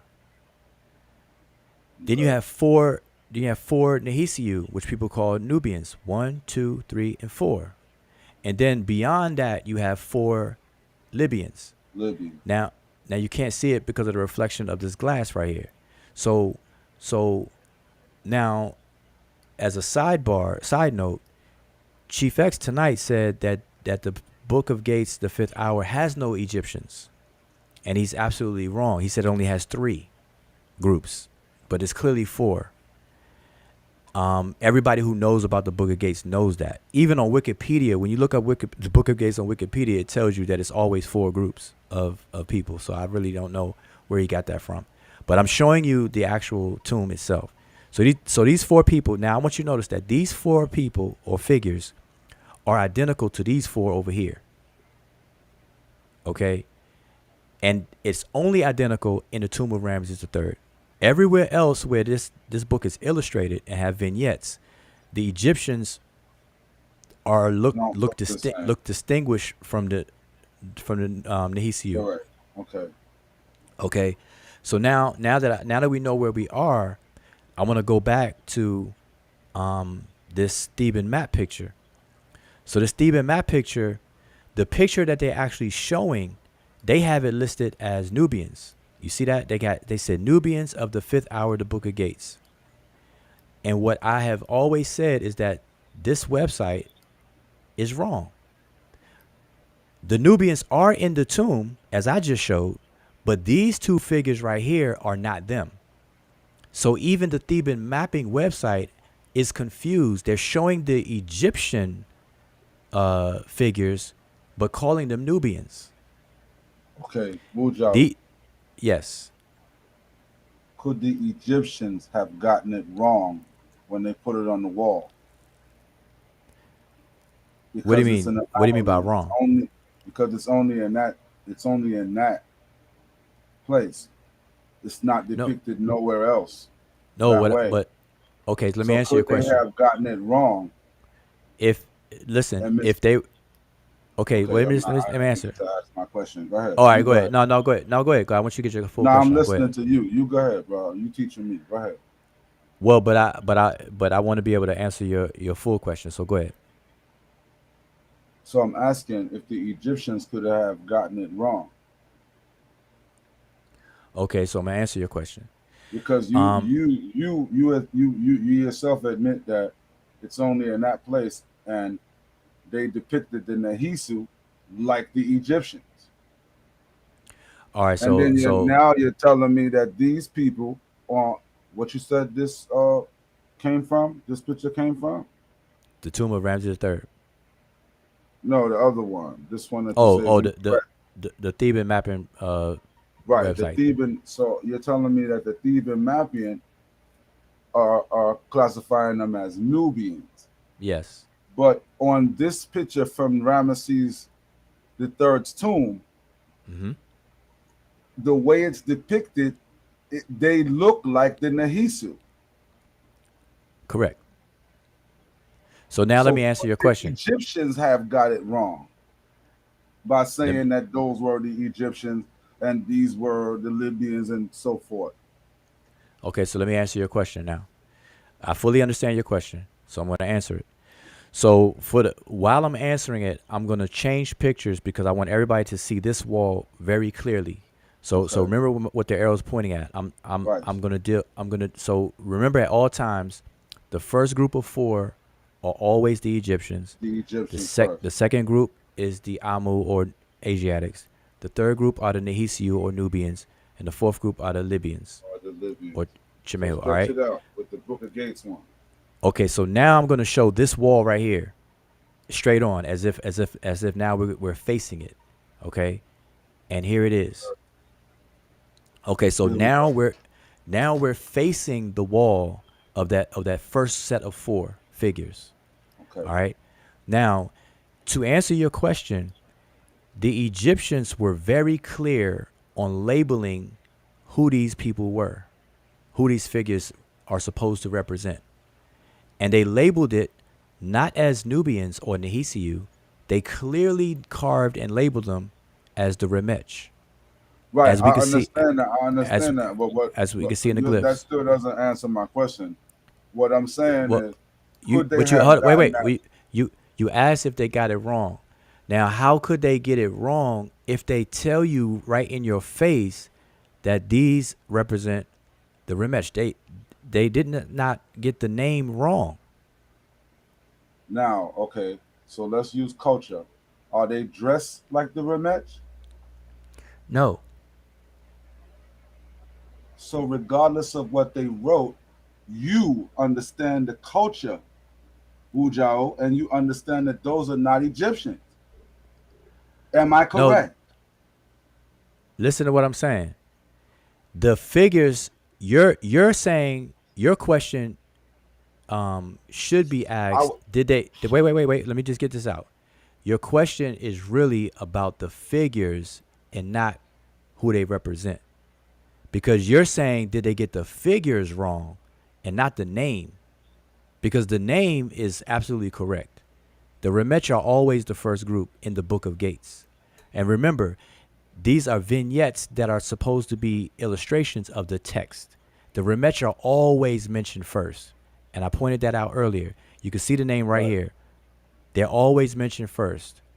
right. You showed the So man with the beard. You explain all yes, of that. yes, yes. And you showed the sail. You showed the sail. You explained all of that earlier. this But cell I right here, think but you're still not understanding what I'm no, asking no, you. no, no. I'm understanding your question more than you know. So what you're focused on are the figures, and I've already answered your question. Really, I said that in this particular tomb, this is the only tomb where the artisans carved these figures to be identical to the Nehisiu who are on this wall further down. So I've Okay, so now already let me answered your ask you question. something. Now All let right, me there you ask you go. Go ahead. something. Based on the artisans saying that these are Egyptians, me Yep. and you, I asked you, were they Hmm. dressed like Egyptians No. based on the culture? Nope. So would they have been incorrect by calling these people that are not dressed like them on this, you said it was a vinaigrette? That's what you said it was? A vignette. Vignette. Could they have been incorrect? I think that's a legit question, Wujao, because No, you agree that those people are not based on the cultural attire. They're not Egyptians. So whether they say they're Egyptians, it's on, as you say, it's only in this text that they say they are Egyptian. Nowhere else. I'm gonna try to be as Right? clear. I'm gonna try to be as clear as I possibly can. So why would they depict them different Wait, let me elsewhere? answer. Let me answer. Wait, hold on, Wujao. Let me talk, and then because Wujao, you know how we gonna do this, right? And this is your channel, Wujao. So let me get the questions out, right? I thought So you were that done. we I'm No, ready I'm to not answer. done. Go ahead. I'm All right, go going to ahead. free you up, Wujao. Believe All me, right, go because I ahead. want to understand this. Okay, go for it. I'm not trying to be right blackologist, none of that. I'm really trying to understand it. Yep, go for it. So me and you agree that the attire that these people are in is not Egyptian. We agree on that. Correct? Oh, you're asking me. Oh, sorry. I'm waiting for you to get it all out. Okay, so So if they wrote it only in this space and elsewhere, they're not depicted like this. Then wouldn't we have to say that this was a mistake on the Egyptian behalf? Because we both agree that those are not Egyptian, regardless of what they wrote. The culture on this picture, we know that this has to be an anomaly, and it's a mistake on their behalf. This is what my point is.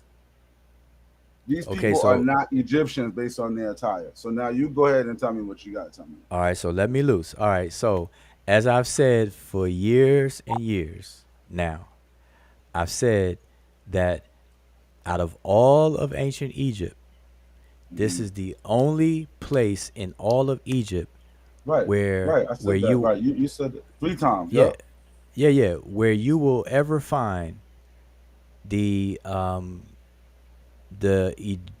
people figures who are labeled Egyptians looking identical to figures who are labeled Nehisiu.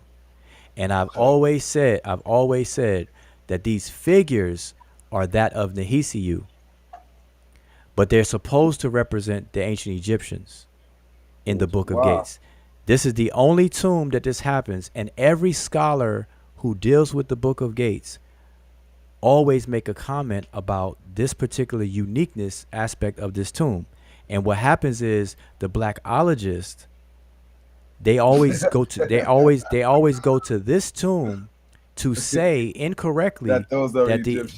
that the Egyptians and the Nubians, no, they say that the Egyptians and the Nubians are the same. Okay. And they do so in error, but they always use this image to do so. And I've done several videos on our channel years ago correcting that. I even corrected Diop's work in the same video. Okay, so what I'm saying is that these figures are identical to these figures. Let me show you the other figures. These figures right here. Yeah, on the left side. Right, but now, so hopefully we have that understanding that these 4 figures are identical to, in visual appearance, they're identical to these 4 figures, but these are the Egyptians. These are the Nehisiu in the story. In that tomb. In this particular tomb, they look identical, and this is what Which people I use. think is a mistake. I think it's a mistake. You're not going to say it's a mistake. But wait a minute, because see, the Egyptians are known for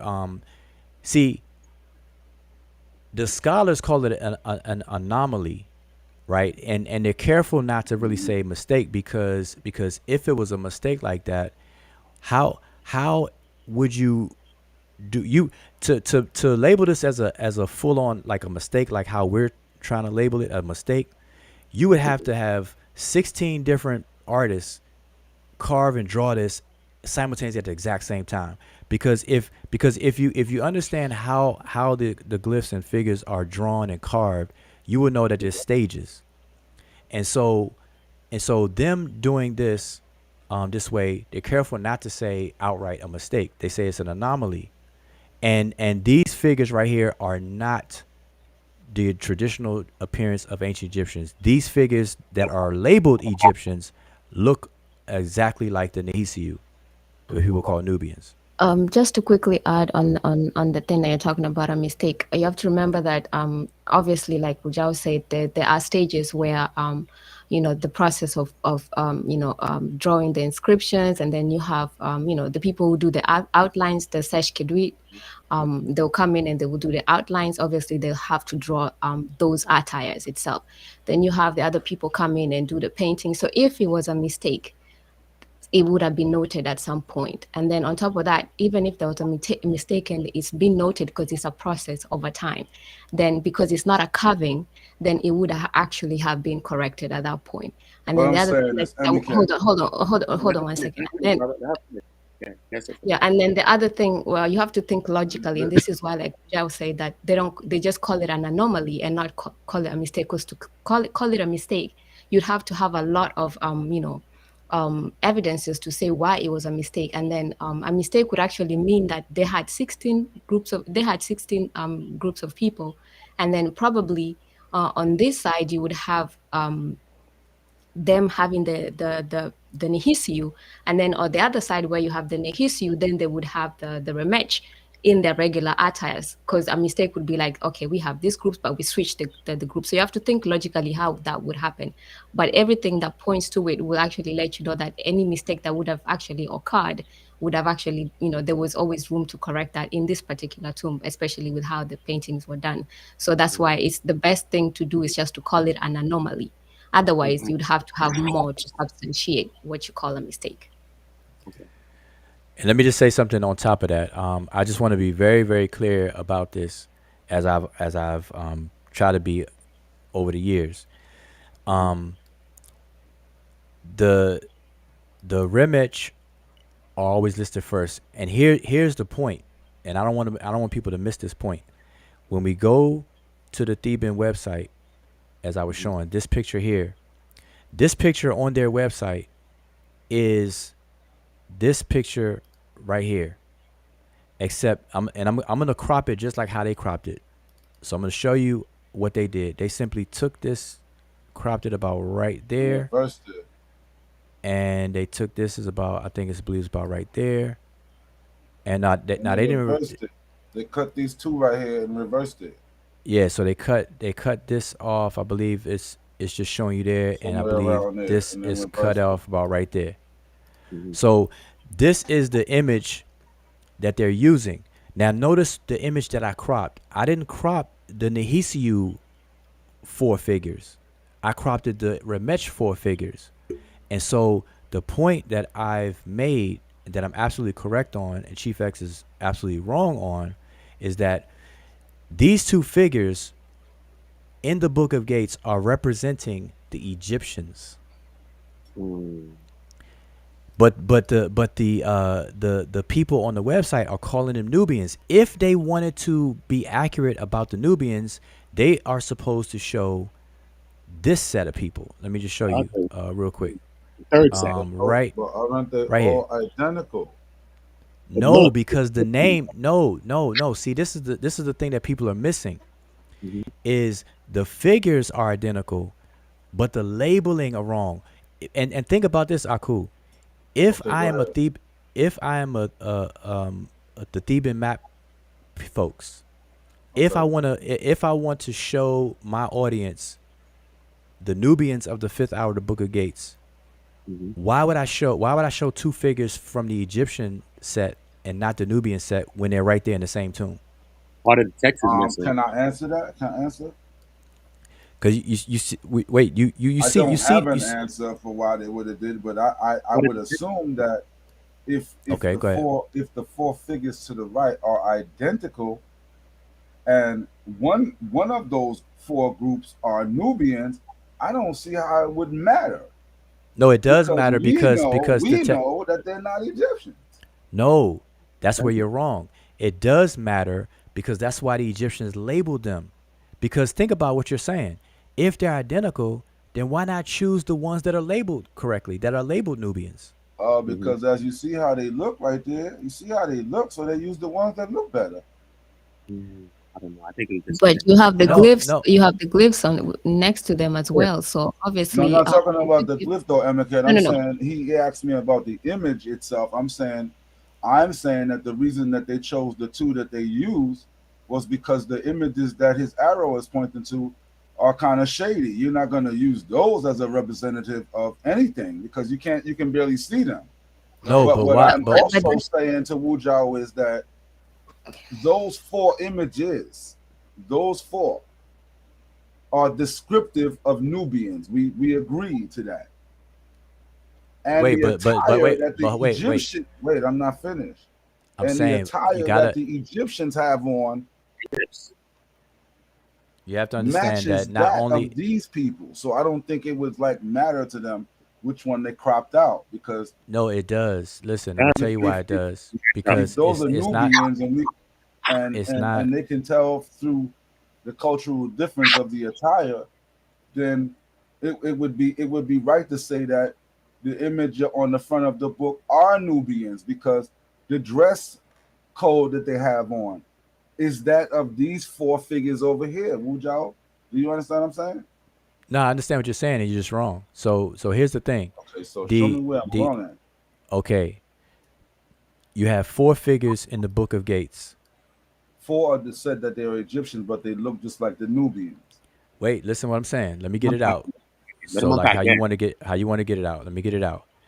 You have 16 figures in all. Here I am. I'm the Theban mapping website, and I'm showcasing the Book of Gates on my website.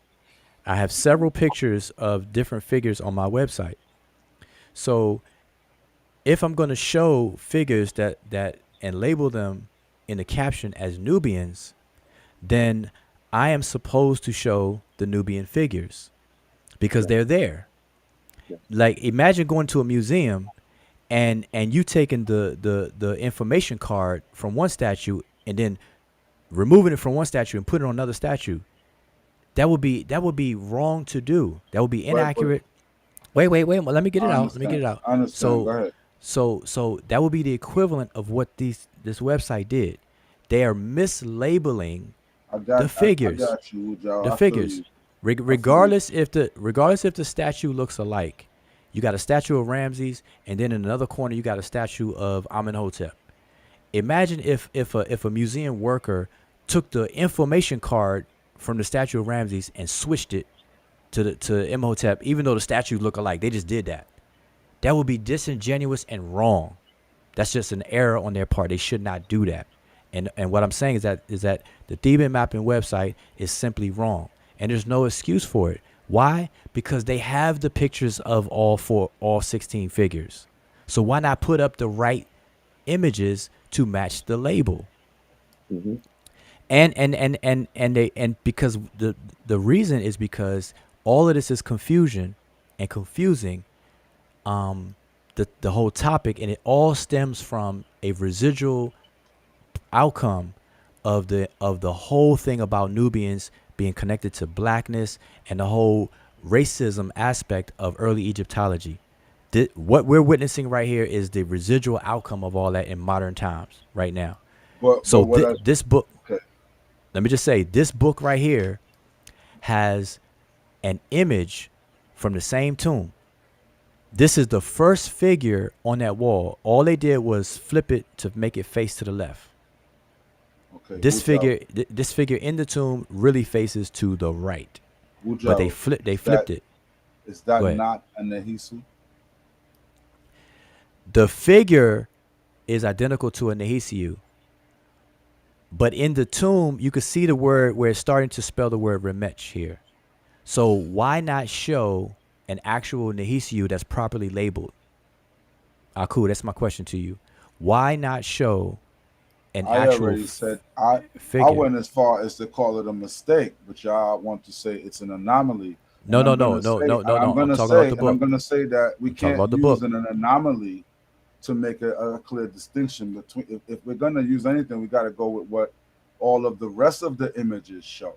We can't use the one case where this anomaly, which you say causes confusion, because we're we're looking at a book that says the daily lives of the Nubians, and on the cover, right, you're saying that this confusion stems from that tomb of where Ramses III, where uh, they depict the Egyptians as a Nubian, but only in this one case. But I'm Yes. asking you culturally. Wait. No, but you didn't answer my question. My question to you was the author of this book. Why this is separate from the Theban mapping, folks. Why didn't the author of this book choose one of the 4 actual Nehisiu figures for the cover of his book? Because I already explained that. I said because those images that you showed were kind of sketchy, but those 4 are pretty clear, and they're dressed like Nubians. But it That's doesn't why say they Nub. use But it those actually 4. says Remet. But it actually says Remech right here. Right. But I'm Confusing. gonna go all the way out and say that it can say whatever it want to say.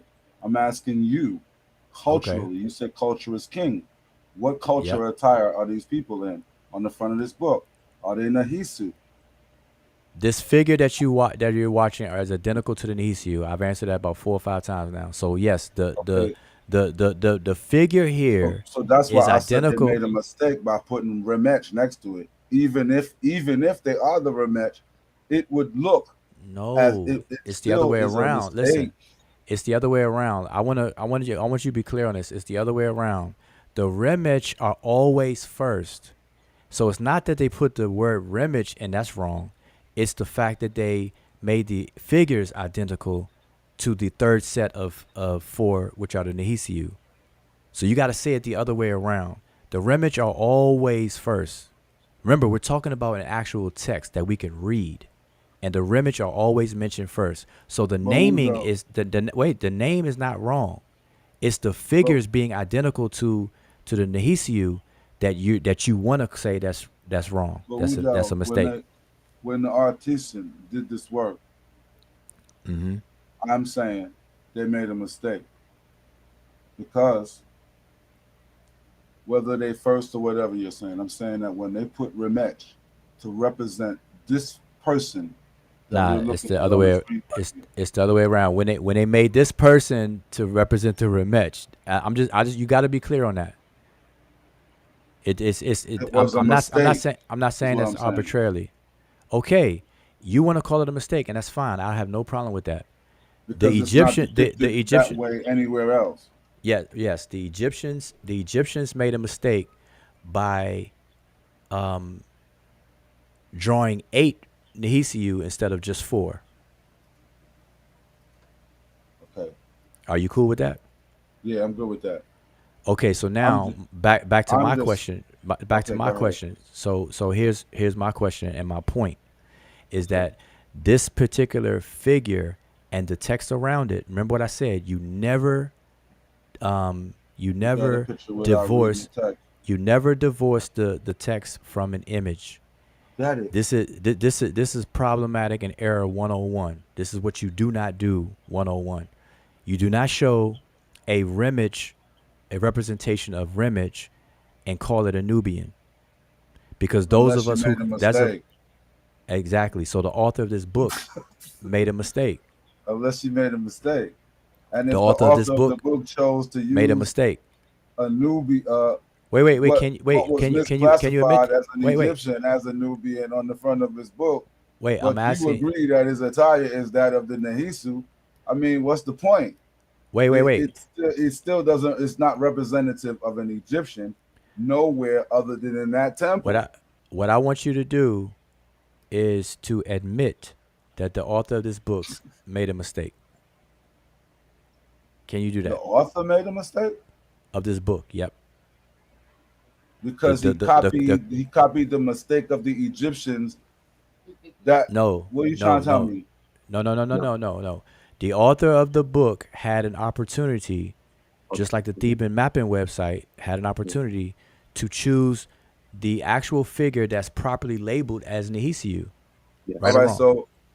so Wuja, show us the image that they should have used to Okay, represent the okay, Nubian. I'm It glad you probably asked that, because was that's disingenuous. exactly what I'm gonna do. It probably was That's exactly what I'm disingenuous. gonna do. So now hold up. Watch this. So y'all bear with me. Okay. Watch this. I'm saying Watch these this. images are So terrible. So but hopefully look, these are but none of them. hold up, but Still hear me? look. Wait. This is an image of 4 Nehisiu. All right, Okay. these are 4 of them. All right, now watch what I'm gonna do. I'm gonna flip the image so that they can face the other way, like how it is on the book, Okay. and we're gonna crop it. So I think I gotta make it small first. So he should Give have me a used second. that. Nah, I'm gonna show you. Bear with me.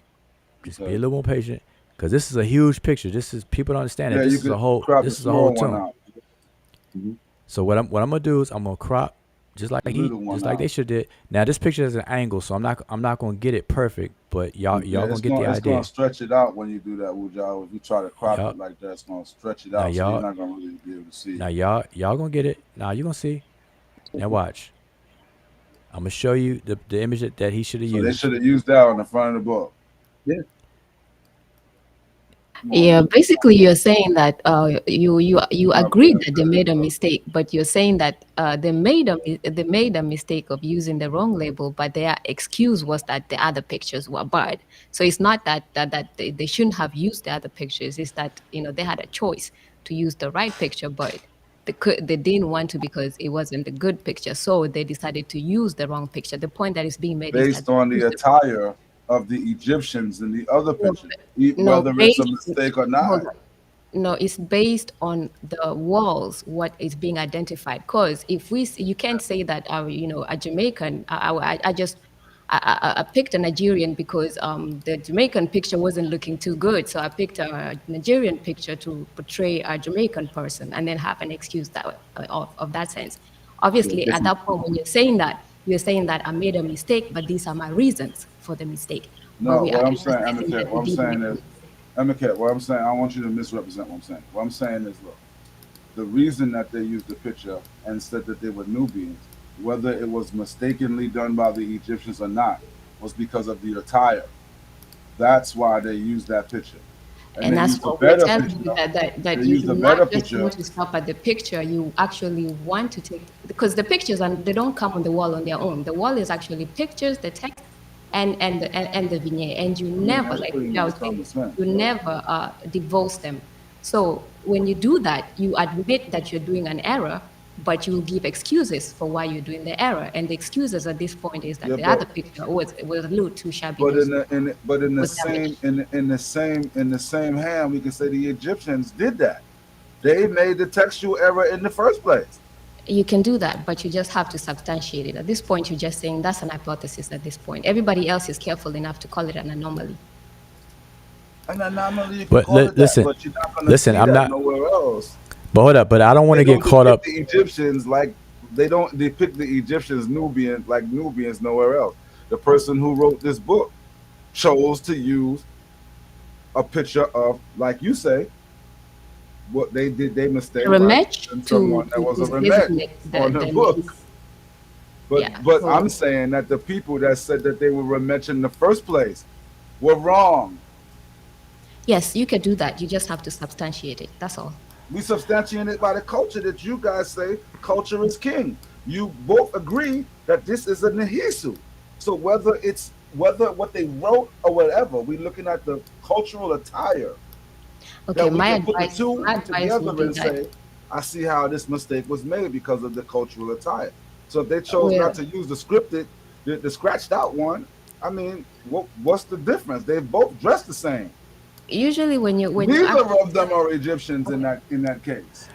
Wait. On this Let panel. me. so just to finish, I would just say that usually when you're substantiating evidences or reasons why there are errors on inscriptions, whether it would be the text itself, maybe something is misspelled and actually not just misspelled for aesthetic purposes, you would need more than just to say that, because, yeah, it's a little crooked. That's why I think it's spelled wrong. So in this case, you're saying because, the attire doesn't point to the culture. I would just say that you would actually need a lot more to substantiate why that would be an error than just saying that the attire, because we even have pictures of Ptolemy who's actually, you know, um, portrayed looking as an Egyptian, and somebody else would pretty much use the same excuse as you're doing and say That's a mistake because he was white and is depicted as a match, and he's not. But then just saying that on itself is not enough scholastic, like so you have to bring more than just say that an attire because or because of this and that. That's all I'm saying. I don't think in that sense they can be conflated, because in that sense then Ptolemy is Egyptian. Alexander the Great was an Egyptian then. So I don't want to look at it like that. I'm dealing with the images and the culture that's associated with the image. And That's I'm what I'm saying saying. that If in you're that looking at the image, and I'm also saying, right, I'm not reading the text like y'all guys are reading the text. And I'm saying if the text says that they are the rematch, they were wrong, because we can look at the picture and see. This is common sense. We can So look at the picture and see that let they're me not say this. Egyptian, whether they said they was or not. Okay, so now what I've done is in real time. Watch me do this while y'all were talking. I have redesigned this book with a proper Yeah, put the image. Nubian picture on the front. Yep. Now But the other this one is dresses this. like him, and he say he's Wait. an Egyptian. But listen, this is how scholarship is done. If I'm going to write a book under the genre of scholarship and scholarly works that I'm sharing about Nubians, then it is the onus is on me. The responsibility is on me to be as accurate as I possibly can. So if I'm going to write a book called The Daily Life of Nubians, I should be sure to illustrate my book, its cover, with an image of a Nubian where you can clearly see that this term right here. Oh, and I lost my arrow. That this term right here spells out Nubian. This is a Nahi bird for the word Nehisiu. This is the beginning. It's the first image of the Nubians. You see it, and I flipped it to Right, show. but Wuja, what you're doing is showing me where it says that says Nahisu, but on the other side, you're telling me that it says that they're Remetch, and we agree that they're not. So you're just No, playing, but you're Wuja. no. You're missing the point. Listen, do you care about accuracy? Yes or no? Of course I do. Okay, That's so why I'm stop there. mentioning that you're So bringing up the wait, bird, saying that, and the text saying that says Nahisu. wait, wait, And I'm wait, wait, saying on the wait, wait, other wait, wait, side, it wait, says wait, that wait. they're the I got a sec. Remetch. Listen, walk with me, walk with me. You So, just now said, wait, walk with me. Let's just do this real quick. Walk with me. You just said that you care about accuracy, and I appreciate that because I also care about accuracy. Okay, so now this book is called The Daily Life of Nubians. Now let me ask you this: are the Nubians the Remech or are the Nubians the Nehisiu? the Nubians are the Nahisiu. Okay, you and I both care about accuracy. So if I'm going to write a book about Nubians, I'm writing a book about the Nehisiu. So on the cover of my book, I'm going to put an image that says Nehisiu. Do you get that? You mean in the text? In the You glyph that I'm mean pointing at, you see you this mean blue you arrow mean right you here? mean when you mean when you write the book, you're gonna use the image that's on the cover of the book as you have it on the screen? Exactly, because Okay. in the spirit of being accurate, that you and I both Accurate. You wanted to being say both what it agree. represents. I understand That that. that's the book, right? Nubians, right? I understand that. Okay, so I'm not going to use, even if I feel the Egyptians made a mistake, I'm not going to use their mistake because I care about accuracy. And because the Nehisiu, which I'm writing about, are in this same tomb, I'm going to use a picture of an actual Nubian that says so. This actually Even says though even Nubians though the now. even though the picture looks that way, you don't think he should have just used the picture because No, you're saying I could show you tons of that I was could a show you tons I could show you tons because you're of book saying it was covers. inaccurate, right? Because the picture was inaccurate. So even he should have used one of these The picture I'm images showing that you, you can really see. I'm showing you the picture that I would choose in the spirit of accuracy if I was this author of this book. But in the other picture, you can see better the cultural attire that associates the people where with where they come from, So their so so culture. so So back to my question: do you care about accuracy? You said yes. Now you're saying the opposite. You don't care about the accuracy. Then you're going for a more preserved image rather than the accuracy. And you just told That's me not. No, that's you not just what I'm told me. saying. That's Okay, not what I'm that's what saying with the. you That's not just what I'm now saying. said. You just now So what I'm said saying is that a the. I'm better saying that. a better picture. Did you I'm not just saying say that that. you would I'm choose a saying better that the picture? person. I'm saying that the person who wrote the book, right? I'm agreeing with you that they used a wrong representation. But I think that you're looking over what I'm saying. I'm saying that Okay, they're as long as you all. agree. I'm saying that both of them, right? Just as you said, they're really all Nahisu in the picture.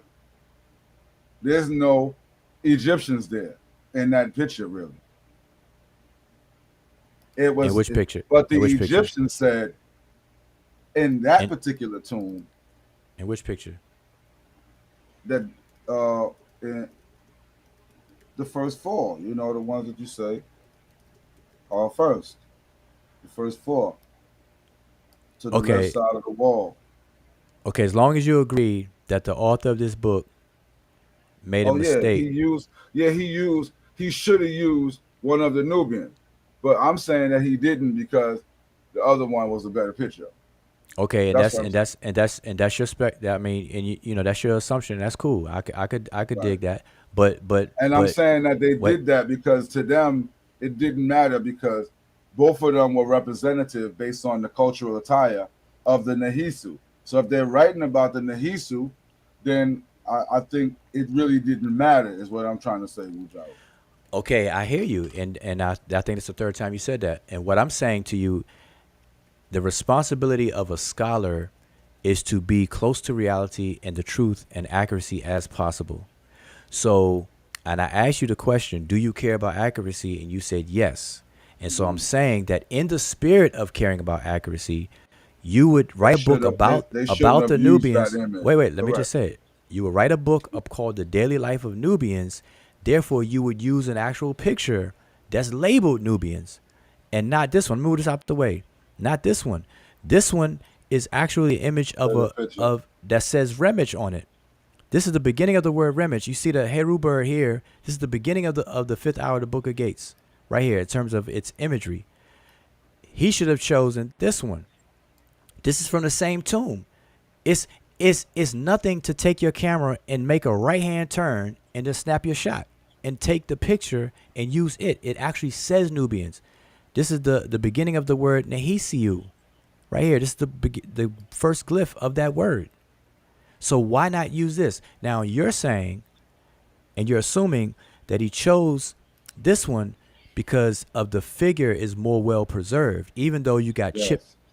you got chips right here and stuff like that, but it's not as chipped or damaged as this image. Yeah, I think it's better preserved as Okay, representative okay, based so let on me the finish. tire of Okay, the wait, Nubian. right. So I'm repeating what you said. So in essence, what you're saying with that statement is that the author chose looks over accuracy. He And made what I'm that, yeah. and what I'm saying is that as a scholar, we're responsible for accuracy, and and and I can show you tons of books, covers, and images within books that show damaged images and damage. You know where you see these chips and things and stuff like that. So I don't I'm not an apologist for mistakes like this. I'm going to tell it like it is. The author made a mistake and he's wrong. Just like the Theban mapping website right here, they label these, they caption this image as Nubians, but they're not. That's These okay, these Wujao. I just want you to say that the Egyptians made the mistake by saying that the first four figures that was represented as Nahisi was also a mistake on the Egyptian behalf. You want to call it an anomaly? We can call it what you say scholastically is the correct thing to say. We can do that, but I'm saying it was but I still but I've wrong. already I've opened up my talk about this by saying that I'm the one that told you and said that this is the only place in all of Egypt that this was ever done, in the tomb of Ramses III, in particular the Book of Gates, the fifth hour. This is the only place that you will find this situation like this. Nubians And represented and as scholars Egyptians. and scholars who speak and write about this, they call it an anomaly, and they speculate on how it occurred by the people who by the artisans who did it, and you can read all Right, about it in the scholarly work. So right, but I've already said that much. I got it. And okay, so I my got it. point. But it seemed to me that Okay, earlier what in does your it seem? presentation, it Hmm. seemed like you were saying that these people were Egyptians. And now I I'm saying understand what you're saying. Based on the tomb, that's what it says, that they are Egyptians. So I got it. I I'm saying understand the Egyptians are telling you that that they're they're Egyptians. Egyptians, I got it. and But and only in this particular tomb. Then. no, in terms of the figure, but the text tells you that it's Egyptians, and and I understand because you may not, because I notice No, I that don't read the people. text, so I don't. Okay, If you, right, yeah, so I don't. right. I'm not, that's not something Okay, I'm. so Okay, right, and so here's what I want to say to that. This is just my own personal experience. Whenever I talk to people who don't read the text and not accustomed to doing so, for whatever reason, they don't see the sense of the importance of what the text is actually saying, and it's a lot of focus on the figures and stuff. And so I right, understand why you're saying what you're saying, and you need to right. But appreciate why I'm saying what I'm saying, I because got you. I right understand. I here appreciate that. it But it tells you says it tells you the Remech right remage right there. here. It says Yes, Remech right in that column, and that's why I was asking yes. you and Smash earlier about the over the head situation. I wasn't trying to be facetious in asking that question. No, I no, no, was no, no. really I trying didn't. to I didn't. understand if the column right over each figure Uh huh. told you who the people were, because I thought that that would have made a No, better it's the distinction. glyphs. No, it's the glyphs in between the figures that are absolutely put there to tell you who they represent. Not above their head. Above their head is just a column Like a representation paragraph. Yeah, it's just like a paragraph. of the story. And if you look at the Yeah, tomb, so the man in like I between with showed you, the bearded man in look. between that picture. Wait, I won't go too fast. Look at all the text in the tomb. This is tomb of Ramses. This is the same tomb. Look at Okay. all the text around here. All the text. This is all the Book of Gates, and so it's not going to be the names of these Just flat out. Okay, I four got you. sats are going to be written in the story. Like, wait, the Remich word is over here. The Amu is about right here, and then the Hisiu, I point that out already. It starts right here. Now it's above the last figure of the Amu, but the word Nehisiu starts right here. If I move the cursor out the way, the Right. the knee bird right here, the NH bird, the H by itself, the door bolt for the S, the coil rope for the oo or U sound, and then you have the plural strokes, etc. Becoming, etc., etc. And so because we read it, or those of us who can read it, that's the main focus, because that's what it's telling you. And in between the figures is absolutely a label. It's the same way as if you put a figure in your book and you caption it, the image. You say figure 40 and you tell it what it is. Well, guess what they're doing? They're doing the same thing. They put 4 figures here and they tell you who they're supposed to represent. The Amu. Yeah, they You see, fucked up right there though, Rico. but hold up, I'm gonna show you something different. So I want you to see this real quick. I'm gonna show you Fucked up right there. the I'm gonna show you the Chimehu. You see the Chimehu right here? Yeah, them the Asiatics, right? No, the Libyans. This is the last one. This is the Libyans, Chimehu okay. right here. This the last figure of the Chimehu, or the Libyans. Okay. You Now can't look. pull it up. Now Okay, yeah, that's just now two of them, or it's four of them, right? Two of yeah. them are etched out or something. No. It's 4, but this is only showing Oh, 2. okay, I got you. You're just showing me what they look like. Yeah. Okay. Now I want you to take a mental snapshot of how this looks. Okay. Okay, And this is the Libyans.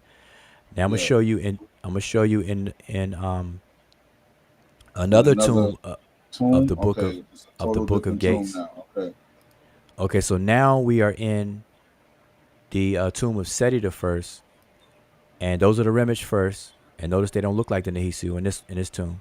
The Amu no, and the right, no, Chimehu. Hold up, I'm trying to show you the Chimehu. Here they are right here. yeah, yeah. Okay, so now here's an example of a Chemehu That's with the in the tattoos tomb all over them. in the tomb of Seti the First. Now notice Yeah, it's a big difference. You see how they have two feathers coming out their feathers head? on the top. Yeah, yeah. The dress Now, code, the culture. You can see they're different people. no, but my point though is the Chemehu in Ramses the Third tomb that I just showed you. Oops, where'd it go? Right Are here. different. They don't have the two feathers coming out. And Okay, and so and the what's that reason mean, Wu-Tao? and the reason what I'm saying and the reason why you first said these are Asiatics is because of some of the elements in this figure are reminiscent of the Asiatic. You got the pointy beard, the headband, and so on, which made you say Asiatics at first. Yeah. But these are actually not the Asiatics. The Asiatics are right. Let me get a better picture. Right here. They got the long side lock, With the long side lock. like the side lock and so on and so forth. Okay, these are Asiatics. So I'm showing you the differences in the. I thought side lock was Egyptian stuff. Well, that's a side lock. The whole side lock. That's like a side curl or whatever. But my point here is that when you go from tomb to tomb, all the other tombs I mentioned, Seti the First, Ramses the Fourth, Ramses the Sixth, and Merneptah, they stay true to the same imagery. It's only in the tomb of Ramses the Third where you have the anomaly of the Chemehu and the Remich, where the artisans broke away from that They scribal fucked up. from that standard. Okay, and so here is a reproduction of all 16 figures from the All tomb right, of here we go. Ramses, This is the one I was looking for. the tomb of Seti the First. Yeah, this is the one I was looking for right here. So That's you see why I that? call them Asiatics, because with the head tie in the middle. No, notice the But attire. clearly, They those don't people knew that the Nehisu wasn't the Rematch. Okay, so here's my question to you as well: is that, well, first notice that the Nehisiu, they don't have that linen see-through quilted outfit. They have a sash, but they're bare chested. Okay, do you see that Okay. difference? And Yeah, and look at the Nehisiu with the in sash this on. Yeah, tomb. In this tomb, they got the sash, but their chest is not showing, it's and their hair chiseled is out. slightly different. And So their hair is show the slightly different. Egyptian again. Show the Egyptian. Did he have that sash on? Which one? You talking about the one that they use for One to the Egyptians? left side of the wall that they misrepresented. Do they have the Yeah, sash on? yeah. The sash. The sash is right there. They got the little drape. I forgot what you call that. And they got the quilted see-through linen bit. So the Here's Egyptians was here's a better picture of it. misrepresented by Here's a better the picture of it on the left. It's more brighter. okay. You see the word Remich right there. So my point is, the tomb of Ramses III is the consensus of scholars who discuss it. They refer to this tomb as unique or an anomaly in terms of the traditional canon of how they depict the Book of Gates. All right. Anybody who deals with it and does and is up on the scholarship of it should be aware of that.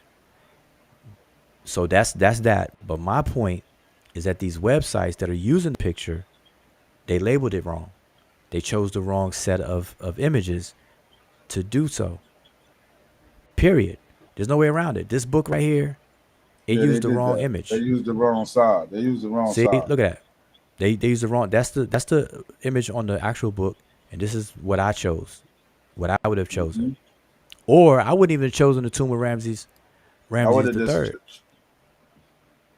I would have It would be chosen different. It the would be other tomb. different if the book was named "The Daily Life of the Egyptians," and then they used that image. I would think that would be a total fuck up. Yeah, but now here's the thing. In the tomb of Merneptah, you got these four Okay. figures.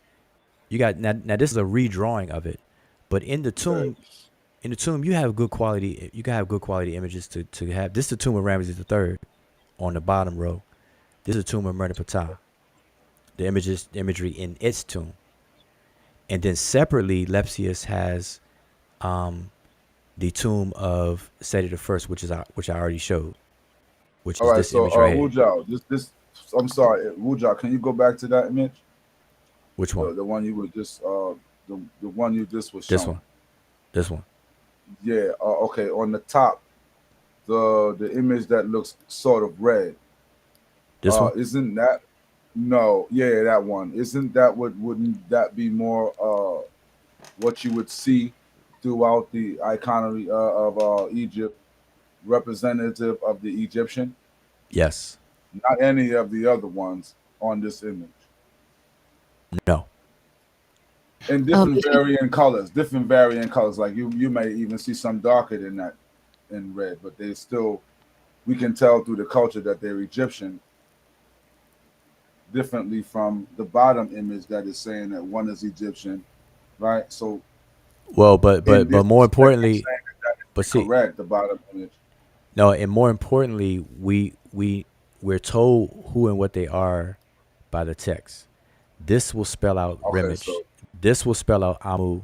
This will spell out Nehisiu. And if this one wasn't damaged, this will spell out Chimehu.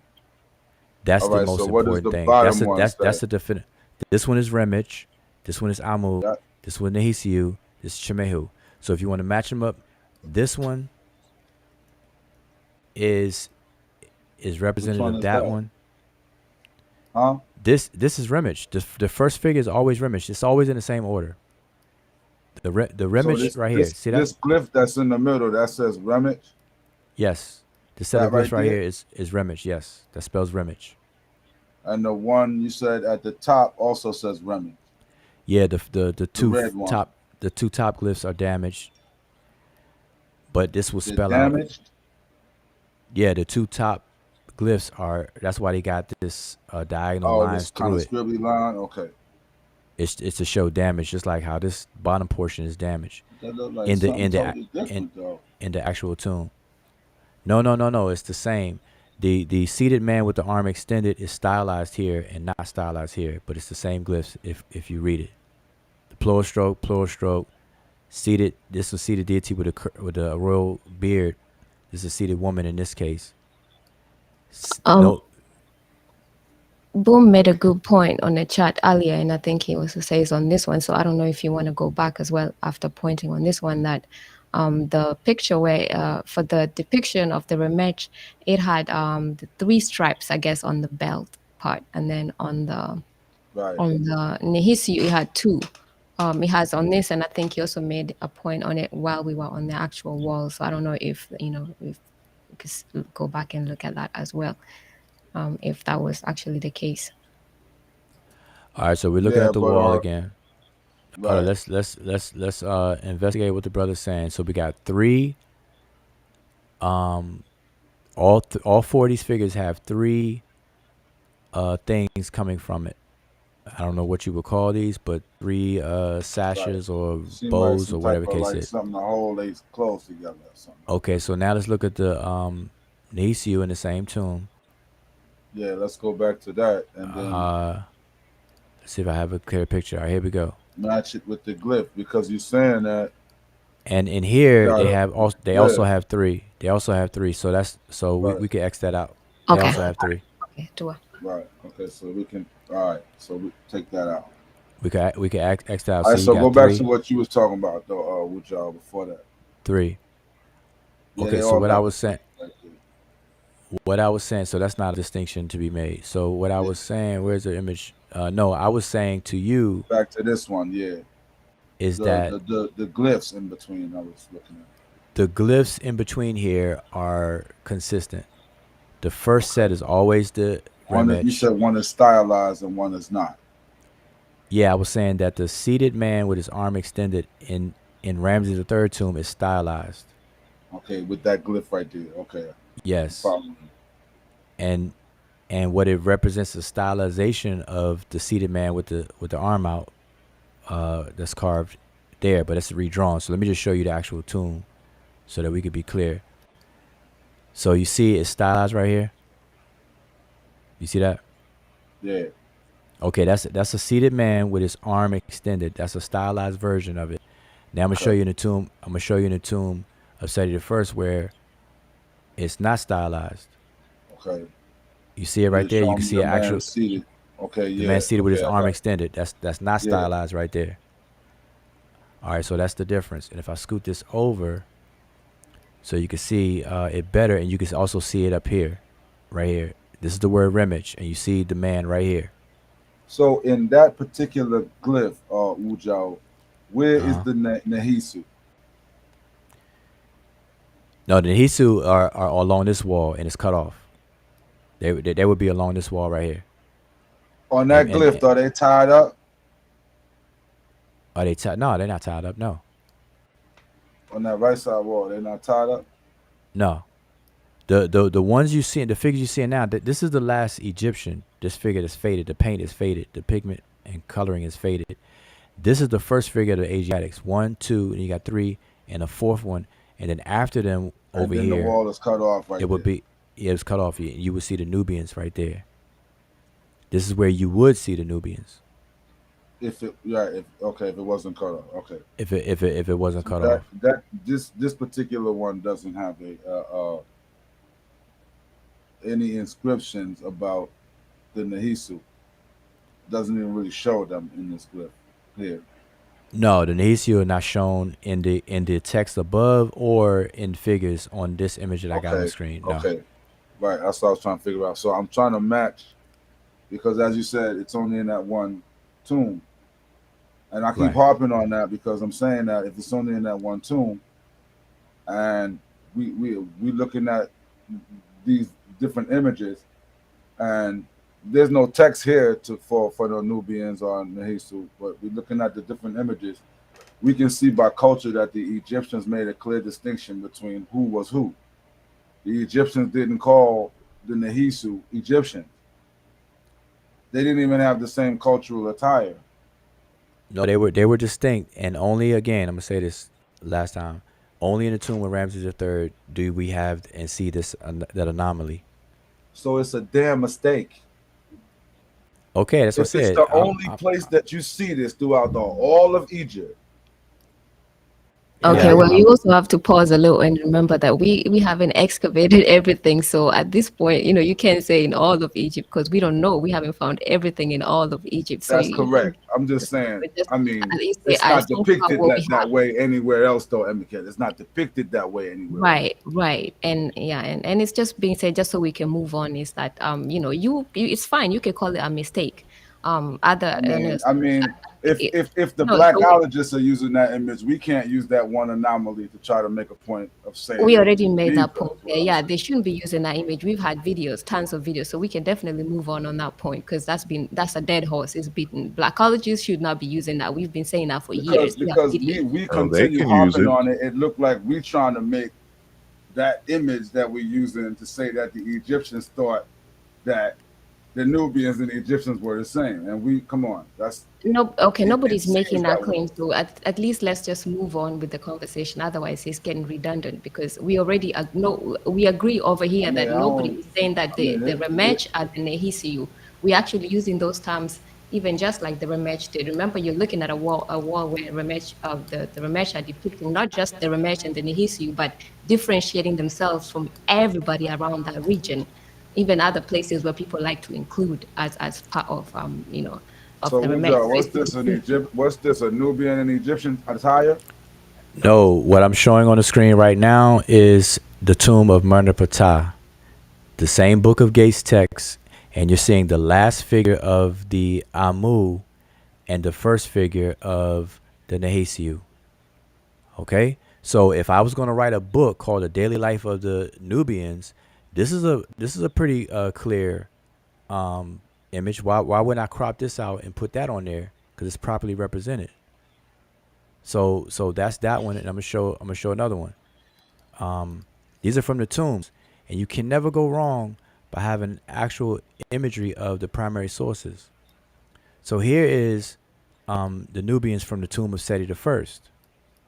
So remember the wall I said that was cut off is a 90-degree turn. Here are the other two Amu right here, because it's two on the other wall and it's just the remainder two.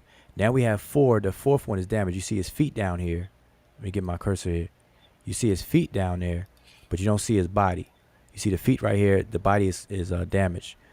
The first two figures are faded, so the only one we got with vibrant colors is this third figure of the Nahisiu. Third figure. Mm-hmm. Right. Dressed like But a Nahisu. exactly with the typical hairstyle. You see the earring, you see the sash, the bare chest, and the dark pigment color used to deal with them, to So if we seen an Egyptian dressed like that, he ain't Egyptian. No, not typically. No. Can I say something? Go ahead. Yeah, go ahead. I didn't even know you were here. Who's that? The conversation is bothering me. That's Asar talking. Peace. Yes, this is Asar. Okay. Well, if you would allow me to share my screen, I always want to keep this conversation in context. All right. Let me see where you at. Yeah. Go ahead and pop it up. Alrighty. While you're doing that, I'm just. Now he great share his. I'm just giving people some more context real quick. Before you share your screen, I just want to give people some actual primaries to deal with. This is the tomb of Murder Ptah. You got 3 of the Nubians right there. Yeah, that 4th one is cut off, right? Again, right? Yeah, it's cropped out of the picture. All right, but here's Asar sharing his. Okay, Theodorus Siculus. Okay. Alrighty. So this is Diodorus Siculus, a Greek historian who went into Egypt and interviewed the Egyptians themselves about their history, and he wrote down what was told to him by the Egyptians themselves. So this is book 3, the Library of History, contents of the 3rd book of Diodorus. And so in this text, let me blow this up just in case y'all on a small screen at home. So the Egyptians told Diodorus, that's why he says, they say also that the Egyptians are colonists sent out by the Ethiopians, the so-called Nahesiu. Osiris having been the leader of the colony, for speaking generally, what is now Egypt, they maintain, was not land but sea, when in the beginning the universe was being formed. Afterwards, however, as the Nile during the times of its inundation carried down the mud from Ethiopia, land was gradually built up from the deposit. Also, the statement that all the land of the Egyptians is alluvial silt deposited by the river receives the clearest proof, in their opinion, for what takes place at the outlets of the Nile. For as each year new mud is continually gathered together in the mouths of the river, the sea is observed. Let me see. The sea is observed being thrust back by the deposited silt, and the land receiving the increase. And it says, and the larger part of the customs, meaning the culture of the Egyptians, they hold, the Egyptians themselves, Ethiopian, the colonists still preserving their ancient manners. And so when people are having these conversations about,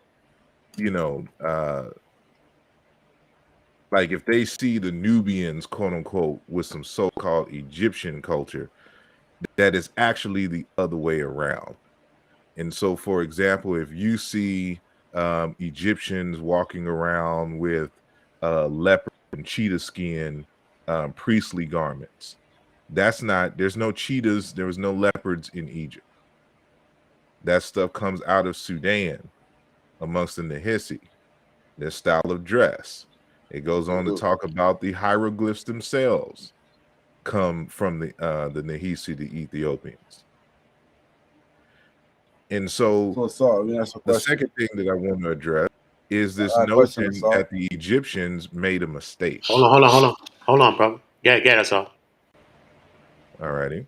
So that the Egyptians made a mistake on the wall. First of all, I've been to the tomb. and it's a big tomb. There are different types of Egyptians depicted in the same tomb. When you go to the wall, all in that little portion of the wall, there is, of course, 4 representations of the same figure who was labeled Remech. A mistake is that you have 3 representations in another format, and then there's that one out of the 4 that looks different than the other 3 under the label of the Remech. The fact that all 4 of the images that are labeled Remech have the same look, have the similar dress, shows that this was not an anomaly. This was done on purpose and is reinforced in the text when you read it above in terms of the labeling of them being Remech. And so we got to be humble enough to say that we just don't understand the motivations than to come back and just argue that it was a mistake. It was not a mistake. When you go into the actual tomb, you see various different variations of the Remech. And matter of fact, the very name Remech itself is a word that you find all over Sudan for the word that means human being, person, husband, man, that you find in the ancient Egyptians. They still hold on to the term to this very day, Remech, even though the ch in the Remech is actually a suffix, an old suffix that fell off in the Old Kingdom. And so we gotta be careful here. We gotta make sure that we understand things in context. And so while you may not see a group of Remech that look exactly like that have that dress, that style of dress, or it is not even the style of dress, because the style of dress is found all over the text, all over the tombs. It's just they have a different set of colors, and actually you still see the leopard skins even in that very image, attached to the Nehesi and the Remech of that particular time. But there were all types of native who, just like if somebody may have Chinese heritage here in the United States, but they are considered Americans here. They speak English, their customs and things are American. It's the same thing even in Egypt. And so you'll find all types of representations of the so-called Remech. And if I can share my screen again, I will show this image of the Beha, who you also see in ancient Egypt, who has a similar dress to what you see in the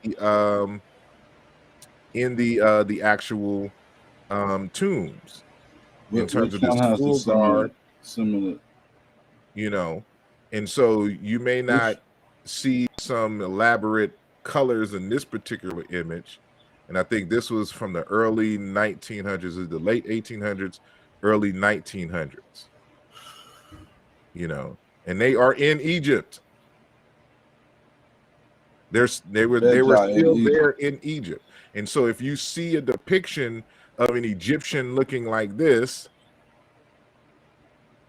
that's because, it goes with the actual heritage that has been recorded in saying that the Egyptians are Nehesi. They're just a different group. And then when you say Nubians, people got to understand that's a catch-all term for various different African groups that may have different phenotypes, may speak different languages. So if you see one type of Nehesi, That is not the representative of all the groups that are there. That's lazy scholarship.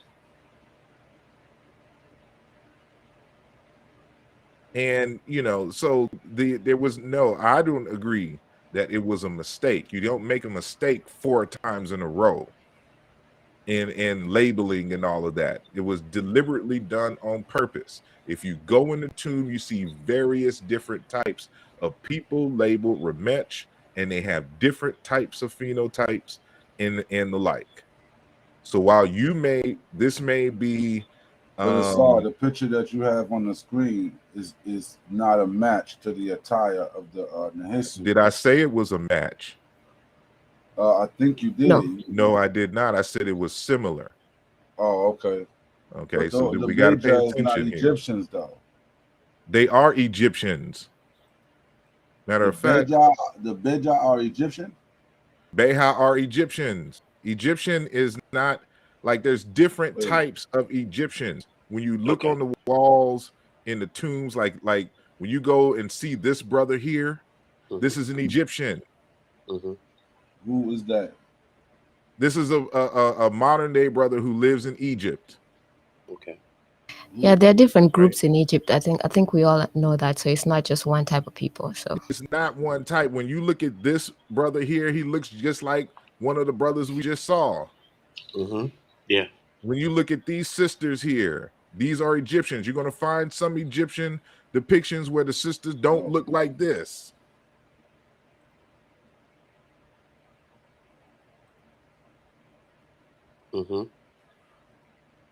Even in this very image, this brother doesn't. They're all the same tribe. Notice the different hairstyles and the like. This brother looks totally different from this brother. Yes. And this one here, you see the hairstyle that you find in ancient Egypt on the walls. So this one's rocking the fro. This one's rocking this kind of cut wave. I don't know what you call it. And then you see this other style. All 3 of these are represented in the same images of the ancient Egyptians that you will see. And so if we can respect the diversity even in this one image, in this one group, you should be able to respect the so this is the hairstyle that you just saw with the other brother. Yeah. You see, these folks are the Egyptians. So this is what I'm saying. Like, so those group of people right there are Egyptians on this picture right here. Yes. What tomb is that from, Asar? I don't remember which. What relief is that? Let me see, because I got. Is there any text that says who they are on that? Hold on, because I got a bigger and better picture. As Wuja has established, it's something that we don't want to do is just look at the image to. Don't worry, we part of the same group. It's demonstration beats conversation. That's good. Over here. Hey, while you find that real quick, Asar, let me just back up a bit. So earlier, probably before you came on, Asar, I don't know how long you were listening in. But I just woke up and I see a damn notice. Y'all are up at 5 in the damn morning. Okay, so let me just give a little bit of a brief context. So what I was explaining to Aku is the difference between the word and accusation of a mistake versus anomaly. Anomaly simply means a deviation from what's expected. And so the scholarship on the tomb of Ramses III, specifically the Book of Gates, not the rest of the tomb, but on the Book of Gates, in the 5th hour, where it depicts the 4 sets of 4, which is 16 figures, scholars refer to that only in the tomb of Ramses III as an anomaly in the context of the rest of the tombs that show the exact same scene. That being Seti I, Ramses IV, Ramses VI, and Merneptah. When you compare all of the tombs together, Ramses III tomb, they label, well, you say a mistake, but they call it an anomaly, which simply means that it deviates from the standard. And what is that standard? The standard is, regardless of how they're drawn, what they've done in the other tombs is that they make a visual distinction between all 4 groups. So only in Ramses III tomb did they not make a visual distinction between all four groups. They made identical two groups. That is the anomaly. So it doesn't matter what color they are and this and the other. The anomaly is simply that they didn't make a visual distinction between all four groups. That's it. So I just want to clarify that for the chat and for everybody listening. So it's not, they don't call it a mistake. They're careful not to call it a mistake. Because as Asar said, and as I said earlier, in order to call that a mistake, you would have to have 16 artists simultaneously drawing and carving that thing at the same time, and then look over each other's shoulder and say, "Oops, oh, my fault." And that's not how it's done. Niggas was high in the tomb. No, that's to make that mistake. Because that's not it. So else, they didn't make that mistake. So no, but it's not a mistake. I want to repeat, it's not a mistake. They refer to it carefully as an anomaly, and for those of us who study the scholarship on it, we understand why they say anomaly, only meaning that only in this tomb did they not differentiate visually the four representations distinct from one another. That's it. Hey, just to add to this, Aku, just like I said, with the whole process of actually creating those, the depictions on the tomb, it's a process that takes time first and foremost. And then you have the artisans. You have the Sesh Kedwit. These are the outliners who will actually come in and outline those figures. So and they actually have learned, how to properly identify these figures. So that's one. But they will come in as a group, and a skilled group of people who actually first learn the Sesh, just so you know, because everybody had to learn the Sesh first before graduating to different working forces. So hold on. I'm just saying, you can correct me later. So I'm just saying, just so you know why it would be very hard to prove it as a mistake, is that first you have the outliners, the Sesh Kedwit, who will come and do the outlines. So those people would be the first group or set of people to make the mistake. Then you have a different group of people who will come and paint over the outlines. So those people, you are actually saying that they overlooked the mistake that the first group made, because they would not just paint over something that wasn't there. So they overlooked that mistake. Once that is done, then you have the supervisors who will actually come in to make sure that everything has been done correctly. And the supervisor is actually a very highly skilled scribe who's actually gone through all the levels of learning on the Scribal Institute. Okay, so this supervisor is going to come in, and him as well is going to overlook the mistake that was done by the first group of people, that was overlooked by the second group of people, and he's going to overlook it. Got you. So that's why it's hard to actually call it a mistake. So MK, all of that, what you said to me, right? All of this, the process that they have to go through. Let's remove mistake out of the vocabulary. Right. They still misrepresented. No, you're not getting it. After everything that she just said and everything I just said. No, hold on. I didn't get how it out can you yet. still? Okay, go ahead. Finish. Yet. Okay, finish. The people in the tomb, in Ramesses III's tomb, the anomaly tomb, right? The people on the that you say are the Remetch. Mm-hmm.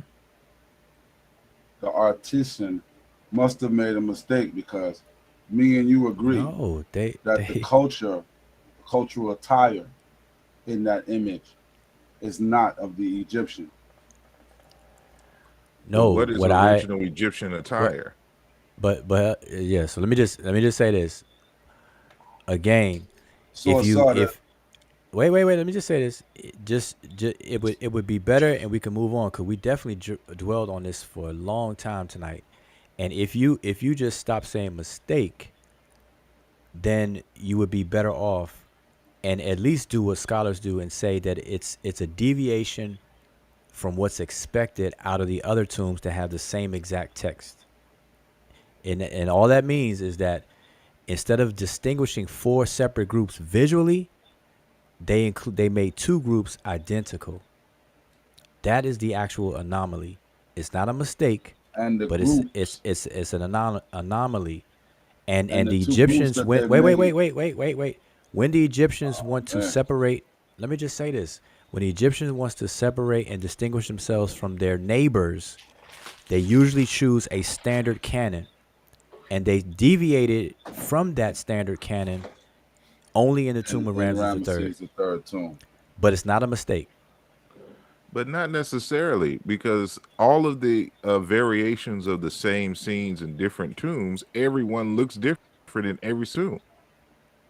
I don't understand. So what do you mean? No, I'm saying from each other. Like the four groups are four sets of four, and regardless of how Only they in that tomb. wait, let me say this. No, Only So regardless you of how they disagree with that? man, goodness gracious. Let me just this, get this is out. why you don't get anything. You talk more than you listen. Wait, Asar, I'm saying you disagree that it's an anomaly? No, it's not. For me, it's not an anomaly. What I'm Okay. saying here is that That's when what I'm you trying look to at this scene is repeated in several different tombs. In each tomb, the people look different for each group. Like if you look at the image that Wujawu got right now, those Nubians don't look the same as the Nubians that we're having a discussion about in terms of Ramesses III tomb. This is a different group of Nubians. Okay, so put a pin right there. That's the point I'm driving. So here's the difference within the same okay, we got Seti the first, Ramses the third, Ramses the fourth, Ramses the sixth, and Merneptah. That's 5 tombs. If we were to line all 16 figures from all 5 tombs, that's 16 times 5. And if you compare from tomb to tomb, they're gonna look different from each other from tomb to tomb. So now that's that. Now let's enter one tomb and stay in one tomb. What scholars, when it comes to Ramses III, what they're saying is that in one tomb, the 4 figures are normally distinguished from one another. The 4 sets, I mean, they're distinguished from one another. No matter how they do it, it's distinguished from one another in the same tomb. And only in Ramses III tomb did they deviate from that and represented the Remich and the Nehisiu as identical within the same tomb. That is what they describe carefully as an anomaly. And that is as an accurate description, because the anomaly simply means to deviate from what is expected or the standard. And that's exactly what they're describing within this one tomb. Now, from tomb to tomb, they do look different. That's what I pointed out earlier. The Nubians right here on the picture I'm showing, they're different than the Nubians that I showed from any other tombs. So yes, that's a given. That's that's it. Even the Chimehu that I showed, the Chimehu got the 2 feathers coming out the head in Seti the first tomb, but they don't have it in Ramses the III tomb. So from tomb to tomb, you're gonna find them looking different. But within the same tomb, Ramses III is the different one. They deviated from that practice just for that tomb. And that's the facts on the ground. You're not gonna find that in any other 4 tombs. Right.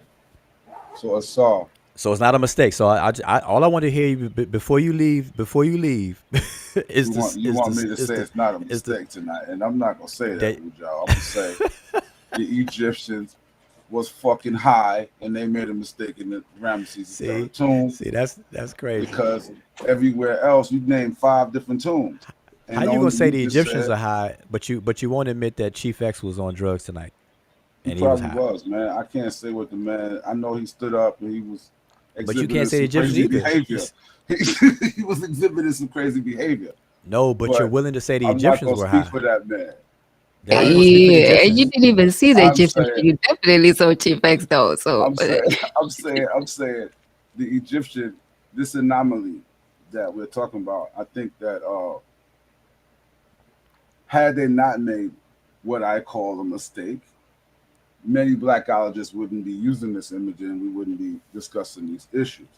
But I wanted to ask. No, there's plenty of other representations that are used in terms of making the argument that the Egyptians, the Remech, were black skinned with the various phenotypes that make up the stereotypical sub-Saharan African type in there, which was you can see on the walls, and it was described by everyone that described them as such. And so that is just one. Now, if there's a individual person who relies on that one image, then they're not well studied. But that is just one. It's always in a community of evidences that arguments are made. And so to think that we can lose that image and still beat their ass with the information in regards to the scenes or whatnot. Hey, sorry, if you don't mind, could you share your screen with the Diodorus Siculus? Yeah, I want to page go back again. to Diodorus Siculus. All right, hold on one sec. I actually wanted to ask him about this this whole Egypt being a colony of Ethiopia and them sending out Assar as their or they're sending out Assar as their leader. Okay, what I want while you pull that up, Assar, I want to lay out the claim that Chief X made tonight that he was absolutely incorrect on. Chief X pulled this up himself, and he skipped around. I see you got it up. He skipped around in the text, and he was saying that this text is not talking about the Egyptians, but instead it's only talking about the Ethiopians. And so this right here that clearly says the word Egyptians. They say also that the Egyptians are colonists sent out by the Ethiopians. Right. So now we see, this is why we have to pay attention in as early as elementary in middle school to grammar and to know, you know, what certain words refer to back to other words in the sentence and how the flow and everything goes. Right. So let's cover that first sentence. And then it states right here, and the larger part of the custom Egyptians they hold Ethiopian. Like, we just forgot how to read in 2022. Right. No, I'm trying to go back to the beginning, and I'm using this to say, why in the hell should we even trust Diodorus if he's telling us there was somebody named Osiris sent out from Ethiopia? This is all bullshit, Assar. This ties into mythology. There's no evidence of none of that. So why should we trust his word? The myth is telling you where they come from. I could give a rat's ass if Osiris was a real person or not. That's irrelevant. We have eponymous ancestors in all types of groups. You know, like the Yoruba talking about from, you know, Odu, Duya, and that, you know, everyone was born in Ile Ife. Is myths, but they're telling you where they originate in terms of their customs and things of this nature, and who were the people. And sometimes they make the argument in terms of deities, but that's what cultures do, because it is their uniting ancestor that makes everyone, even though we know that there's different backgrounds, there's no such thing as a pure ethnic group. Otherwise, everybody would be the result of incest. And so what they do is they create an eponymous ancestor that allegedly everyone descends from, but they tie that in to some known history. And it's the same thing here. And matter of fact, we can support all of this stuff in terms of the customs of the ancient Egyptians coming from the quote unquote Ethiopians. Assar, where in the Egyptian text do they say that they came from Ethiopia? Their customs come from Ethiopia. They don't have to. They didn't write their history in that same way. The Greeks came to them and asked them about their history. So Asar, and they told them. All right, okay, I got you. Asar, where does Egyptian text say Egyptians come from? Hold on, I got to step in on this one. So listen. Hold on, Asar. I'm talking to Asar. Well, you want the answer, so Wujao can also give you the answer. Okay, no, I'm wait. talking to Asar though. I'm not talking to Wujao. I'm talking to Asar right now. Okay, so you want the answer to come from Asar only? I'm asking Asar a question, not Wujao. Yeah, I got that. No, I got that. But my question to you, Asar's evidently paused for a second. I'm asking you the question: Do you have to have it come from Asar? I wanted Asar to ask the question. That's why I asked him. All right, and then we could just go to the archaeology because they didn't write. See, this is why they say Herodotus is the father of history. Okay. Because of the way that he wrote history. Not that he was the first person to record quote unquote history. The Egyptians write history differently. They don't write history like we do, where we're comparing evidence like Herodotus, Diodorus, Siculus, and others. They went around interviewing, doing field work, and collecting the stories of the people. So there's no text that says where the Egyptians say they came from? No, there's various different texts, but it's not going to be said in the same way like what is being said here. Okay. Yeah, you have to. I'm sorry. All right, Wujao, I'm listening. Go ahead, Wujao. I'm listening. Okay, so while he's pulling that up, the Egyptians would not have used the term Ethiopia. Number one. Number two. Not saying you're doing this, but we also got to keep in mind that in modern times, when we say Ethiopia, Ethiopia is now a country in the Horn of Africa. In the Horn of Africa, but back then, to the Greeks, they call it Ethiops. It wasn't just a small country that we see on the map today. It was the actual everything below Egyptos or Egypt. That's number two. Number three, the Egyptians, like us today, they use an idiomatic expressions from head to toe. The head being the beginning and the toe being the finish or the completion. And so the Egyptians called their beginnings the south.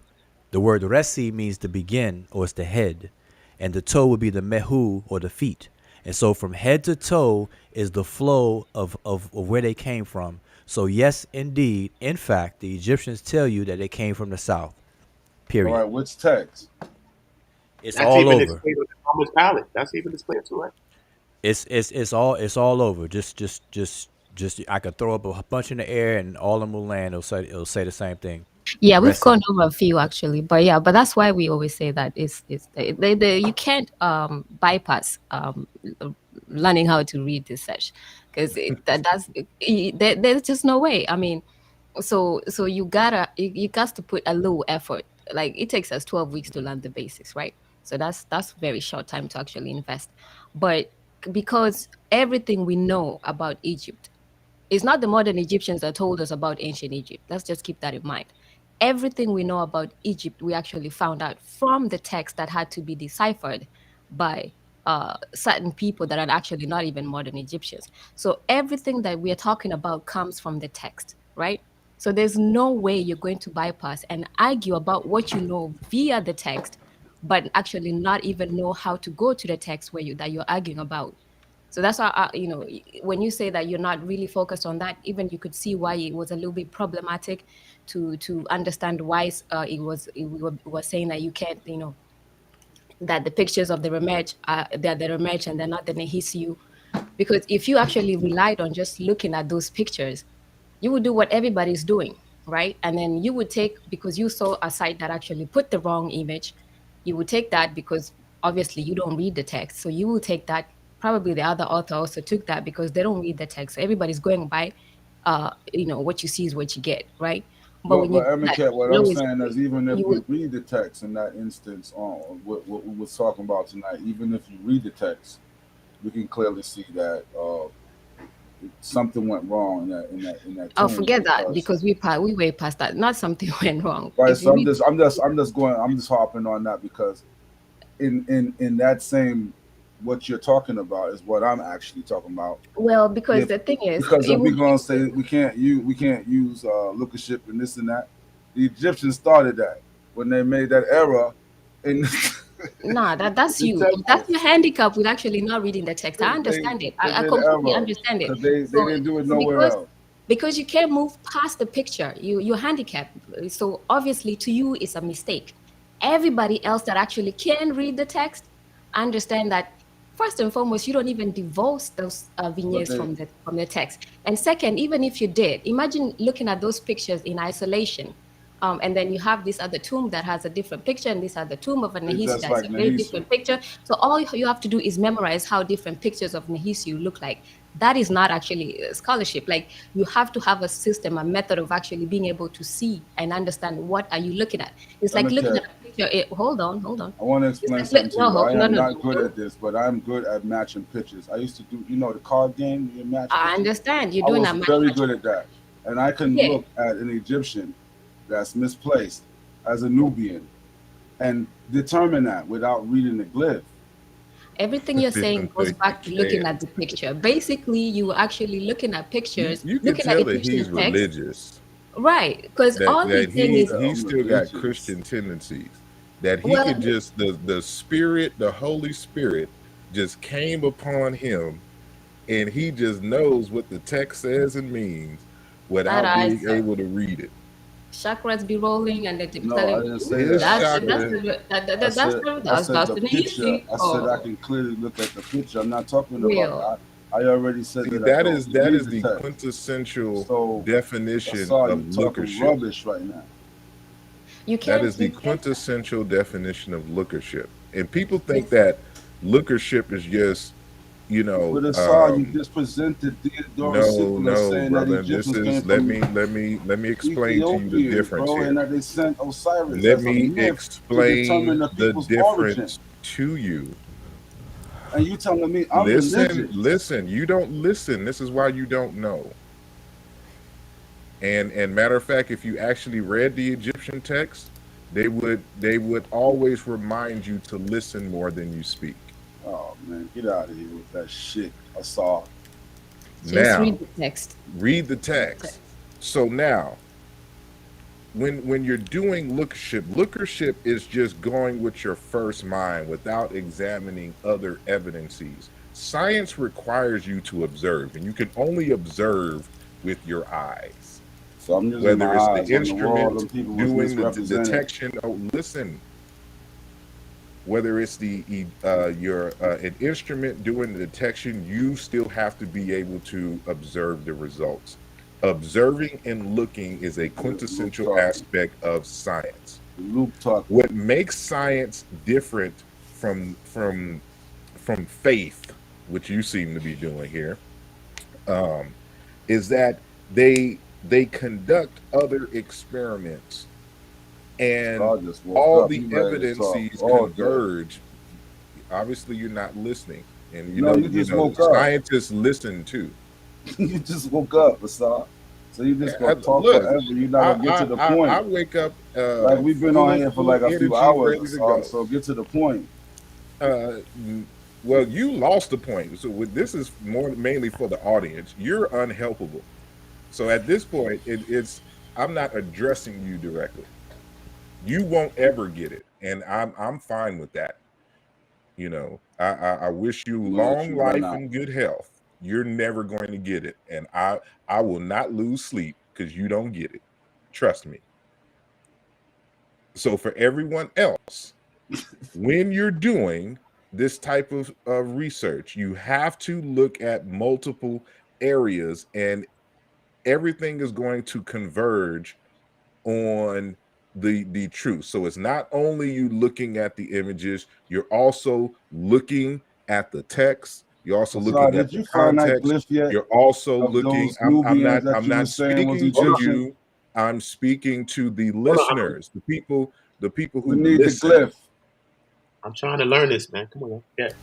Yeah. Just get a moment. Just 1 second. So let us all finish Aku, and then right after that, let's wrap it up because for me, I it's just want it's the six glyph forty. that It's he was six forty showing five in the morning. on But the yeah, camera. let him get it. Let him finish what he's saying though, and then you can have your say, and then I'm gonna close it on out. I'm done. Would y'all just want the glyph that he was showing and that he said that was Egyptians? I just wanted to see because you Well, said stop looking no, at these let him images and trying to let him determine what they finish. are. So I Yeah, want to but let know him. if there's a glyph Okay, that but there's offer him the some courtesy. metadata there we can Okay, read in I just want to see if yeah, it's but a give because him the passage. Asar courtesy. slick. Because But give him Asar the slick. courtesy. No, but give him the So go courtesy ahead, of Asar, finishing though. finish. Yeah, give him the Show courtesy the of glyph. finishing. All right, there you go. Go ahead.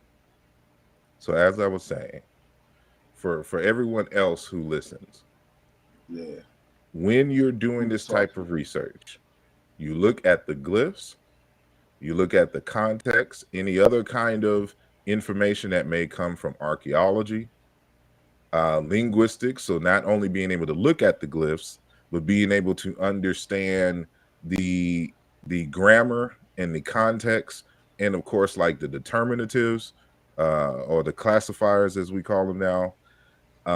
It's a whole bunch of things that you have to look at, and only after you have examined all of that, then you can come back and make a conclusion, and you match it with other areas and other scenes in, because the Egyptians repeated the same thing, and but they expressed it in different ways in different tombs and different time periods and different papyri and the like. So there's a lot that goes into this, and you can never trust anyone, one, who don't read the text or studies this stuff seriously and systematically.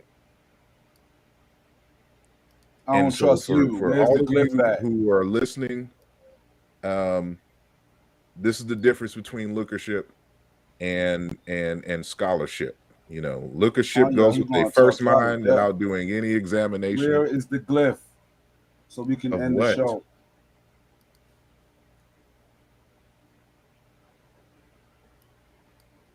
of what.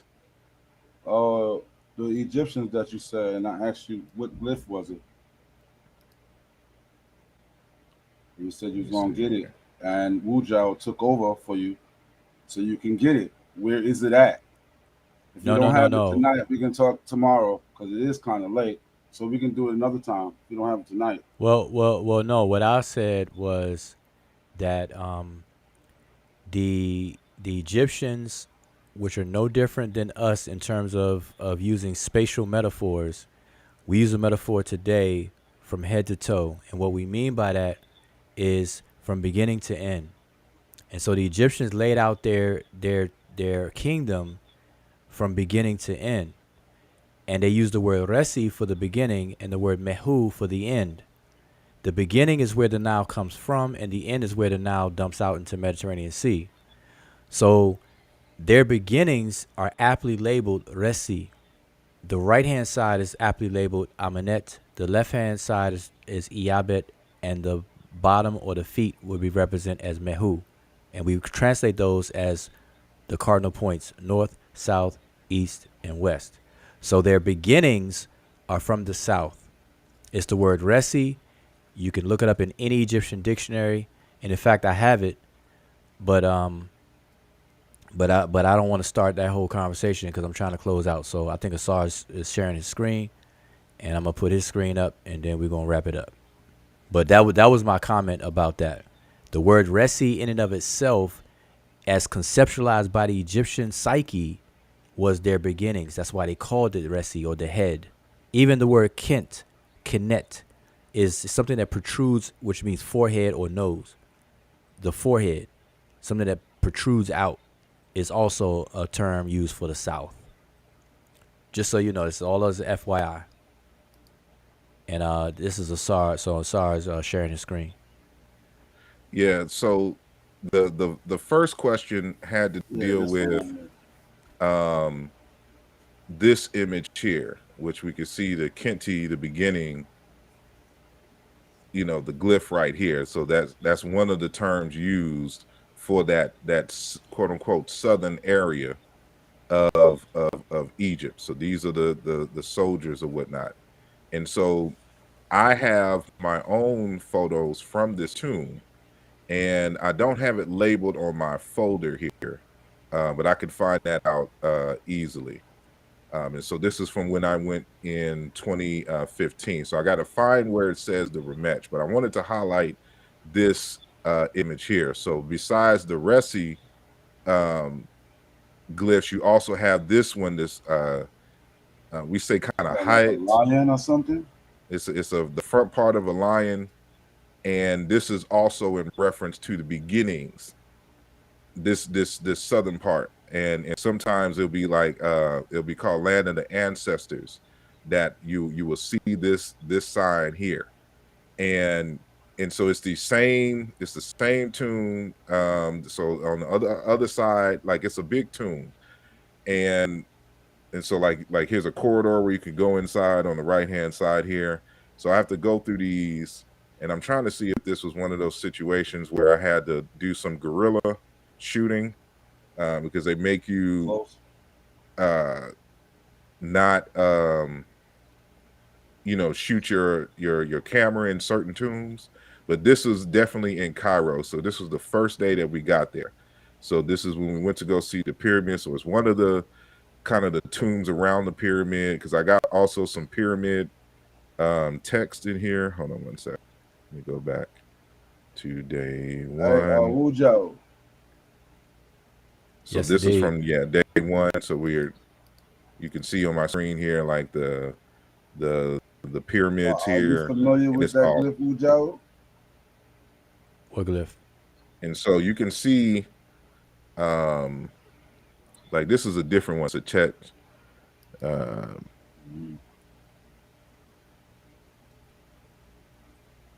trying to find some of these I had to take twice. What exactly are you looking for? So the glyph that says rematch?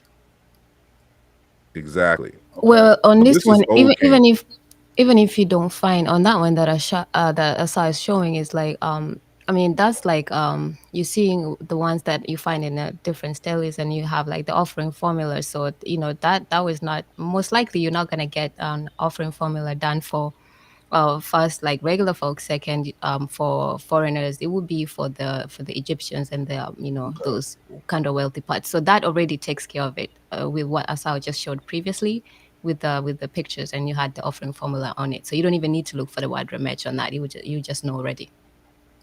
Boy, y'all take up for him good, boy. Jeez.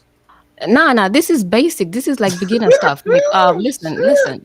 Offering formulas, like they're not gonna do that for foreigners. I mean, you're not gonna find that. You'd be hard pressed to find that. Oh wait, go back. Oh, okay. Go back. Huh? Okay, no. This doesn't say. No. I thought I just looked up on my screen and I was like, okay. It did. Yeah, no, this one doesn't say rematch. This is. Can you see? Right, I can't really see because it's like as you stretch it out, it's kind of stretching the picture out. Do I have a better version? What tomb is this? Are you like some type of pyramid builder with that? But let me just expound on the word hot. The word hot. Yeah, I do, but on hot, right? The word hot. Here's my actual photo in Ramesses III's tomb. But go ahead, I'm sorry. No, I was just gonna say, Aku, are you familiar with the female king Hatshepsut? Yes. Okay, do you know what her name means? The name Hatshepsut? I'm not right off the. Nah, I don't. Okay, her name is composed of that very word hot. So you have hot Shepes set. You mean on one of the glyphs that he was showing? No. I'm trying to go back to it now. I'm saying her, like right here. Well, it's on the left hand side if you can see it. Yeah, her name is really broken down into Hat Shepes et, but we pronounce it as Hatshepsut, right? And her name means the foremost, which is the word hot, which is the beginning or foremost, something that is in the front, the foremost of noble ancestors or noble women. Shepes is the word for nobility or nobles, and then the T would be the feminine or Feminine. woman. Okay. Okay, so if we understand her name as being the foremost or the front, then that's also used to denote the area where the Egyptians come from, which is that southern area, that which is in front of them, because the Egyptians' orientation is that they face the south. So what would be in front of them would be a southern direction, and that's their beginning. So it all adds up. We got Kenet or Kent, which is the forehead, which protrudes out, which is the fore. That's what we call it, fore, which is the front of the head. Then you have Resi, which is the head itself or the beginning. And then you have Hat, which is the foremost of something that sticks out. Okay, so all of those words are Egyptian words that you could look up, and they all double up as Refer to the words, southern origin. the southern region of their country and territory. Exactly. There you go. I'm trying to see if I got so many damn hundreds of thousands of pictures that I have to go through. I still haven't went through all these mugs. It's all right. It's all right. You ain't gotta do it tonight. We'll do it another time, man. Am I still shared? Yeah, you're still sharing your screen.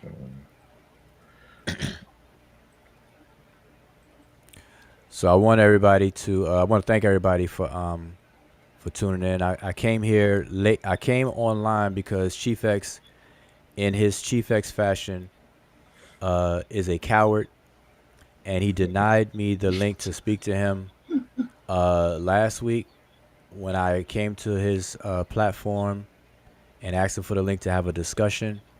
I did so again tonight because he has my name coming out of his mouth, and he misrepresented me. He lied on me, on the claims and everything like that. So the normal thing is for me to ask for the link so that we can have a discussion, but he refused.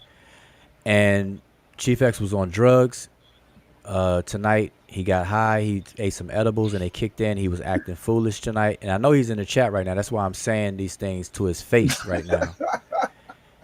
Is that, yeah, Chief X is a straight up and down coward. He knows that if he ever has a one-on-one with me, he knows my disposition. I don't overtalk people. I don't disrupt. I don't do the cursing out and stuff like that. So he knows that once he has a one-on-one with me live and direct in real time, that he will never win any arguments with me. And I will bet his whole mortgage on that apartment he got, or whatever the case is, car, everything, that he will not prevail in any argument ever against me, period. And so I went live in hopes that his fans, groupies, or he himself come on live. The chat, the link is still pinned up in the chat, and he's in the chat right now. He could hit the link, and I will stay for this. I'm ready to go. It's like 6:58 in the morning. But if Chief X, if you bring your drug using person on my channel, on the panel right now, I will stay up. We could settle this right here, right now. I don't even care about all the disrespectful stuff you said about Emicat or even about me. We could get straight to the information and set it straight, because you don't know what you're talking about, and you're just all wrong, but you swear up and down that you're right. And you won't afford the person that you're talking about or the claims you're trying to refute the opportunity to have a one-on-one conversation. That's why I have no respect for you, period. And I'm saying that straight up, man to man. So your information is whack, it's wrong, it's an error, and I was willing to teach you and correct you so that you could benefit from it. But now I know that you're incorrigible, meaning that you hard-headed, you can't be corrected, and it's real. I just use you as a punching bag and as a teaching moment so that other people can learn at this point. You can't even read English.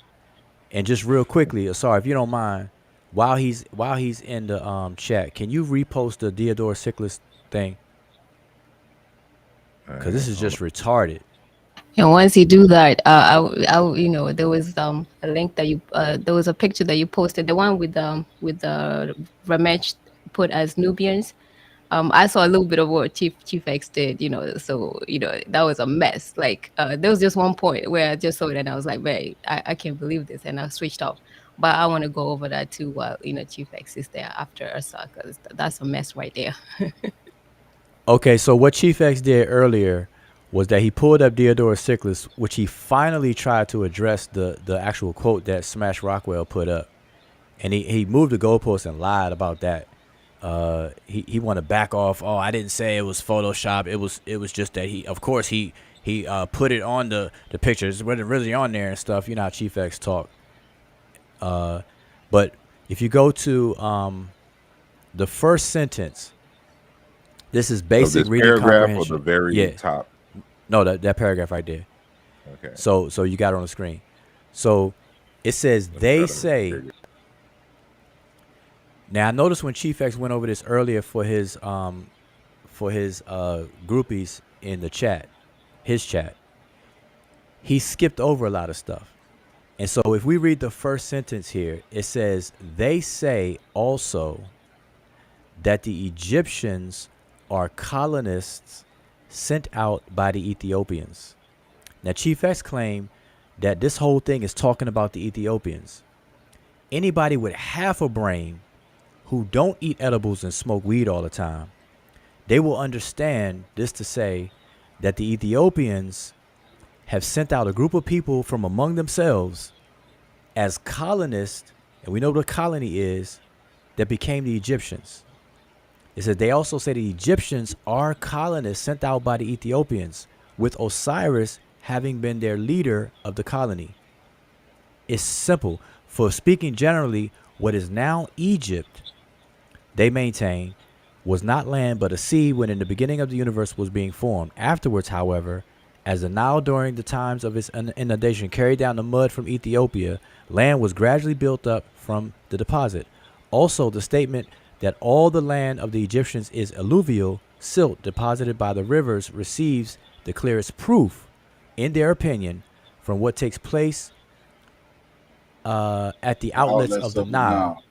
For as each year new mud is continually gathered together at the mouths of the river and sea is observed being thrust back by the deposited silt, and the land receiving the increase. And the larger part of the customs of who? It doesn't say Ethiopians right here. It says Egyptians.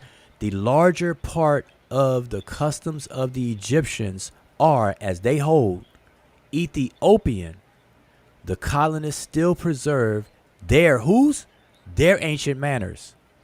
Anybody with a 4th grade reading education and comprehension skills will know that this paragraph is talking about the Egyptians as colonists of the Ethiopians and the fact that they preserved their ancient mannerisms.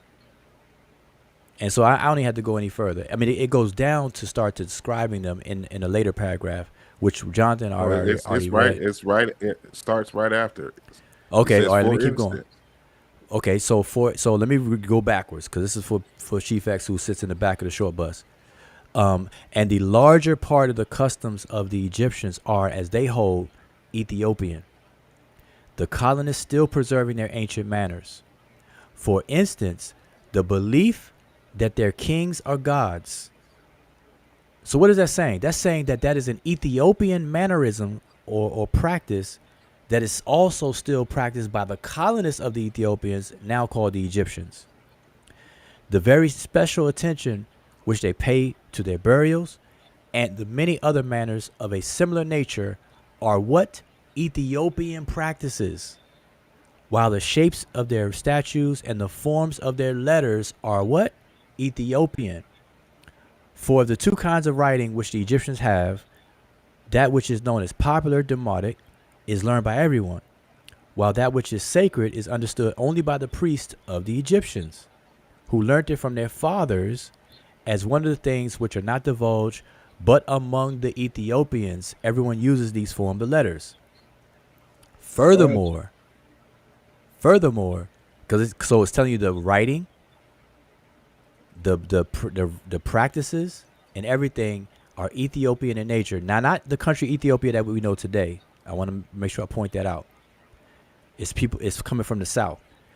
Furthermore, the orders of the priests they maintain have much of the same position among both peoples, for all are clean, who are engaged in the service of the gods. Those are the Wa priests, keeping themselves shaven, Those are shaved heads, like the Egyptian priests, and having the same dress and form of staff, which is shaped like a plow and is carried by their kings. They said the same dress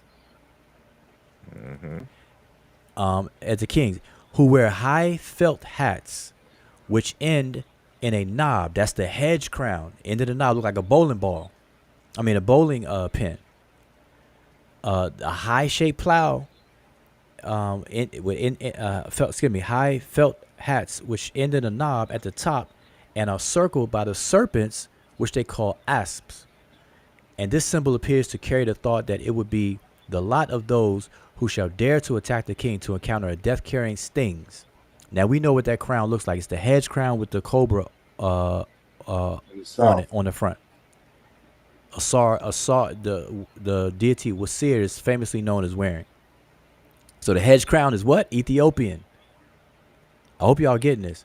And then it goes on to say, many other things are also told by them concerning their own antiquity and the colony which they sent out that became the Egyptians. Do you understand English, Chief X? Uja, I got a question for you. But hold on, let me finish it. But about this, there is no special need of our writing anything. So in Diodorus Siculus' time, he was like, listen, this is self-evident. I ain't even got to write anymore about it.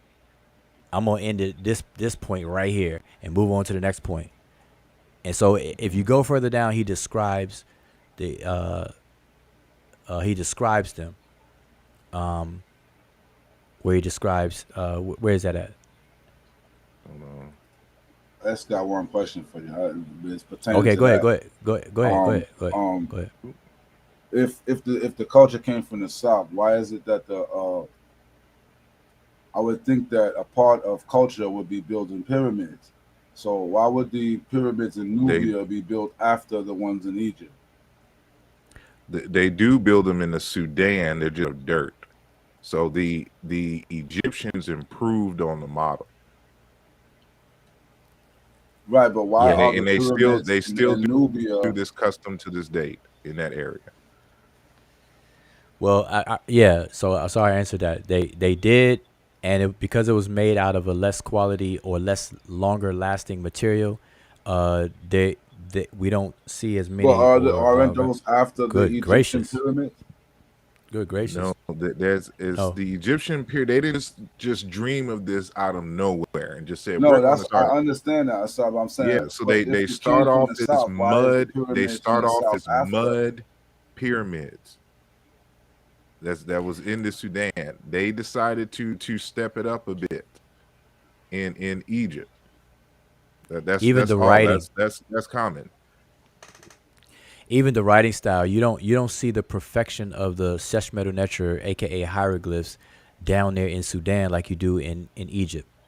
Okay, so if what Asar says is not good enough, then look at the writing. The Meroitic text, the text that hasn't been fully understood yet, isn't that after Egyptian civilization began? Yeah, I didn't say that's later.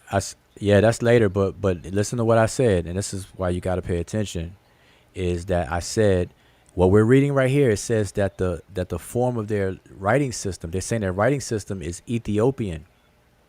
It doesn't mean Ethiopian as in the country we know today. It means that it's coming from the south. Because remember, the Greeks call everything below Egyptos as Ethiopia. Right. Okay, so let me read this paragraph because I'm trying to close out. All right. Because I see Chief X is scared to come on here. No, I want to understand that still, though. If the culture started from in the south, how come the pyramids were? Yeah, that's like saying, for example, we know that a lot of the rhyming comes in, and I'm going back to hip hop here.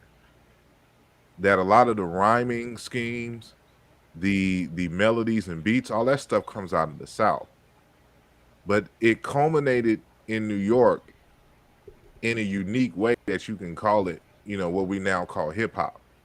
But those elements of hip hop come out of the South that moved up with those African Americans who found themselves, in the great migrations and bringing those jazz elements and those elements from those Southern Baptist churches and all of that kind of stuff there.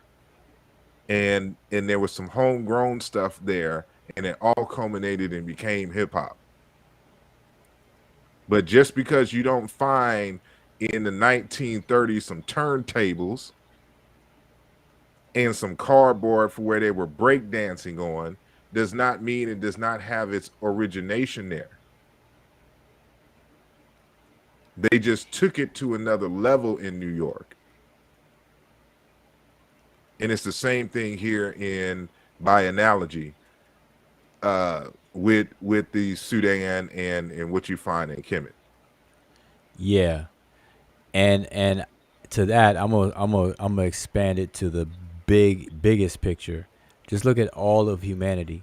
All of humanity come out of Africa, but yet we got rockets and spaceships and stuff over here in the United States and rocket technology and stuff. So with that logic that you're asking, Aku, you could say, well, if all of humanity came out of Africa, how come we don't see rockets and stuff in all of Africa before we see it over here in the United States and the satellites and this, that, and the third? You see what I'm saying? As a part of culture, I would think that if the Egyptians got their culture from Nubia, Nubian pyramids wouldn't come after the Egyptians.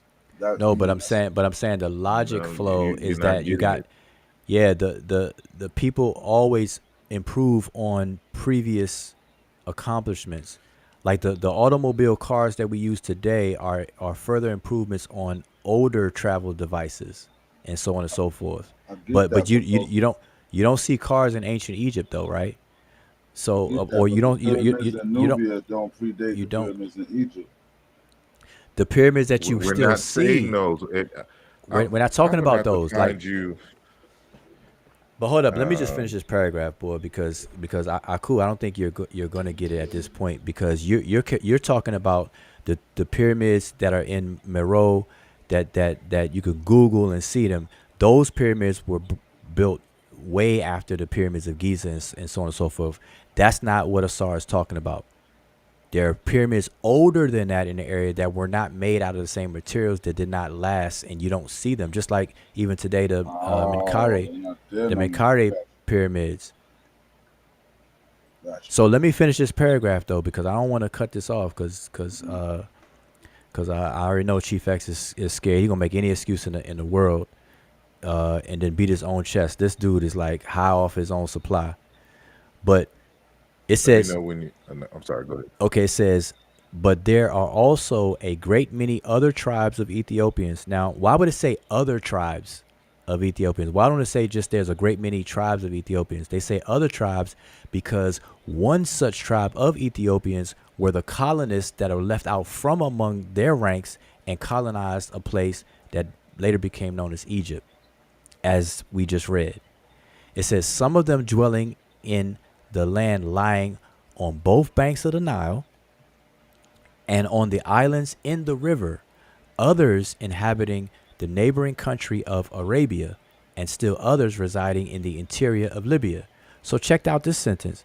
It's saying that Ethiopians, which by word is supposed to denote black people, for those people who are hard on colors.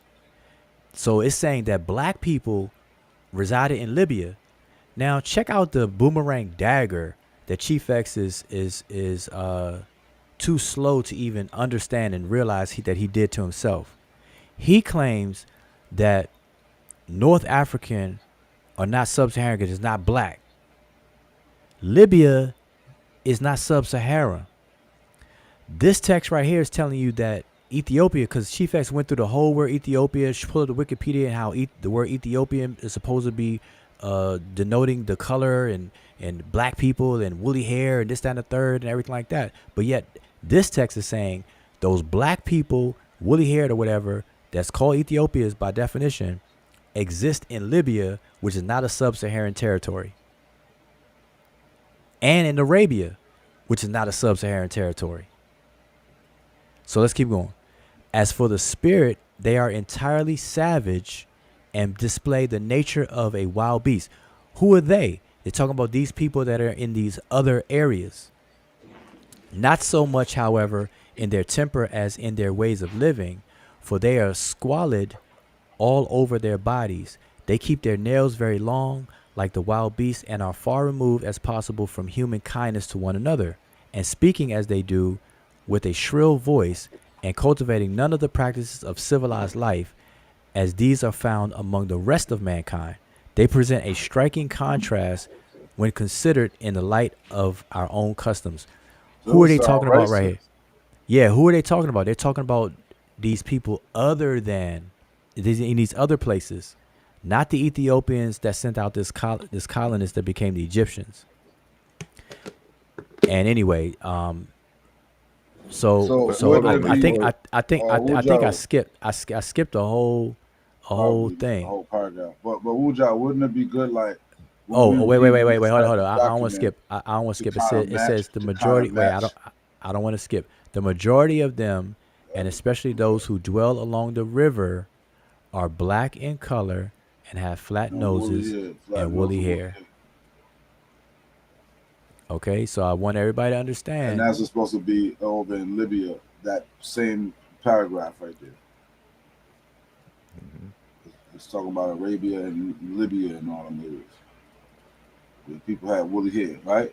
No, it says the majority. It says the wait a minute. It says the majority of them, but then it gives us a more narrow place. It says especially those who dwell where? Along the river. We know Arabia don't have a river. Black in color, flat nose, woolly hair. What river are they talking about? Shit, he could be talking about, man, he could be fucking, all that shit could be wrong.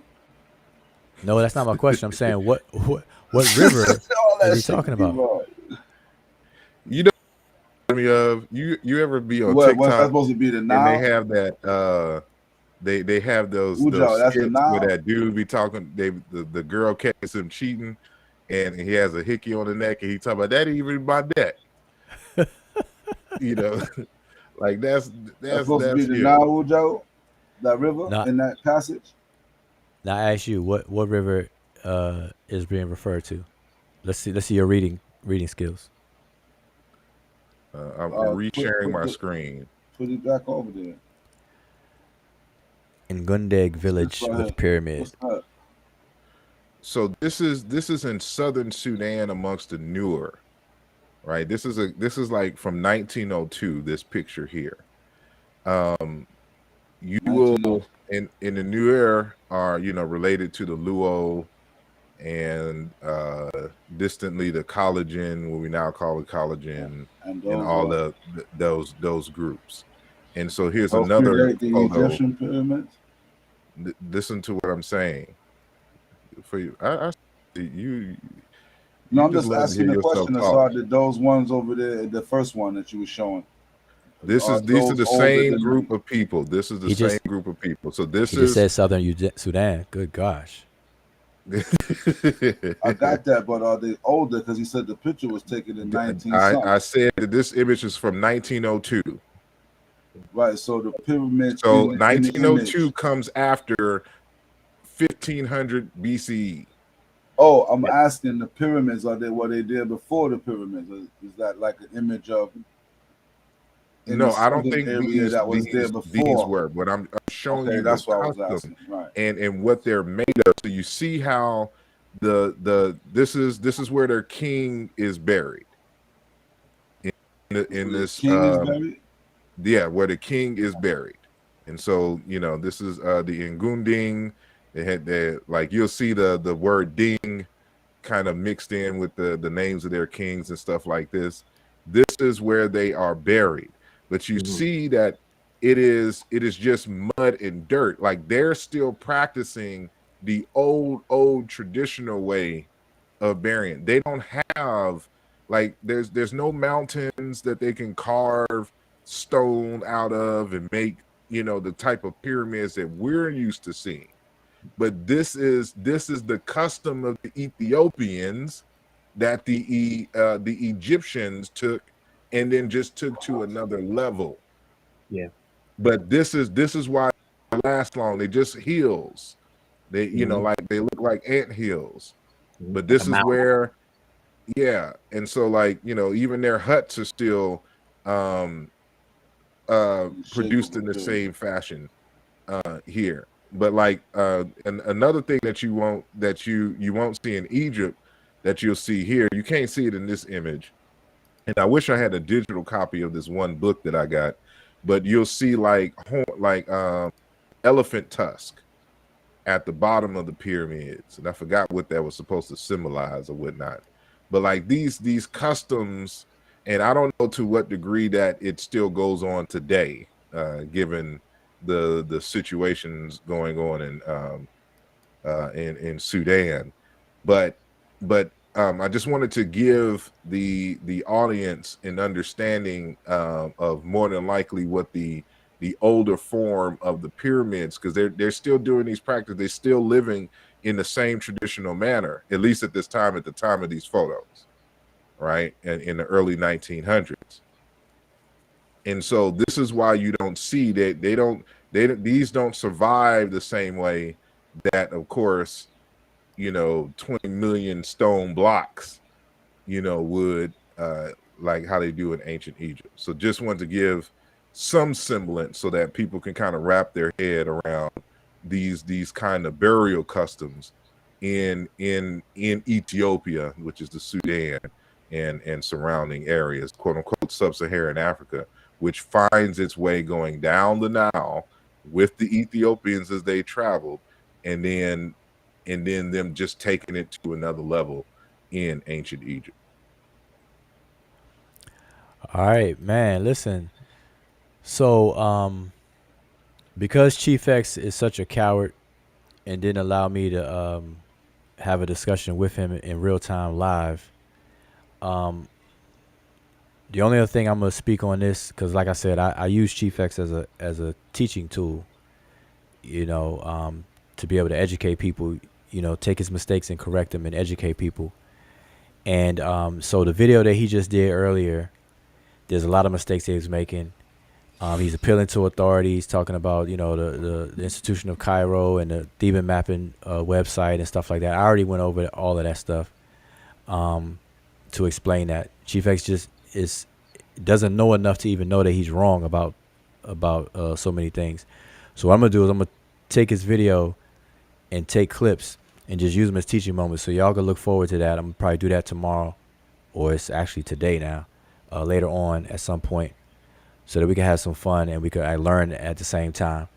As far as Chief X himself, I done gave up on the brother, because tonight he reaffirmed the fact that he's just not going to learn.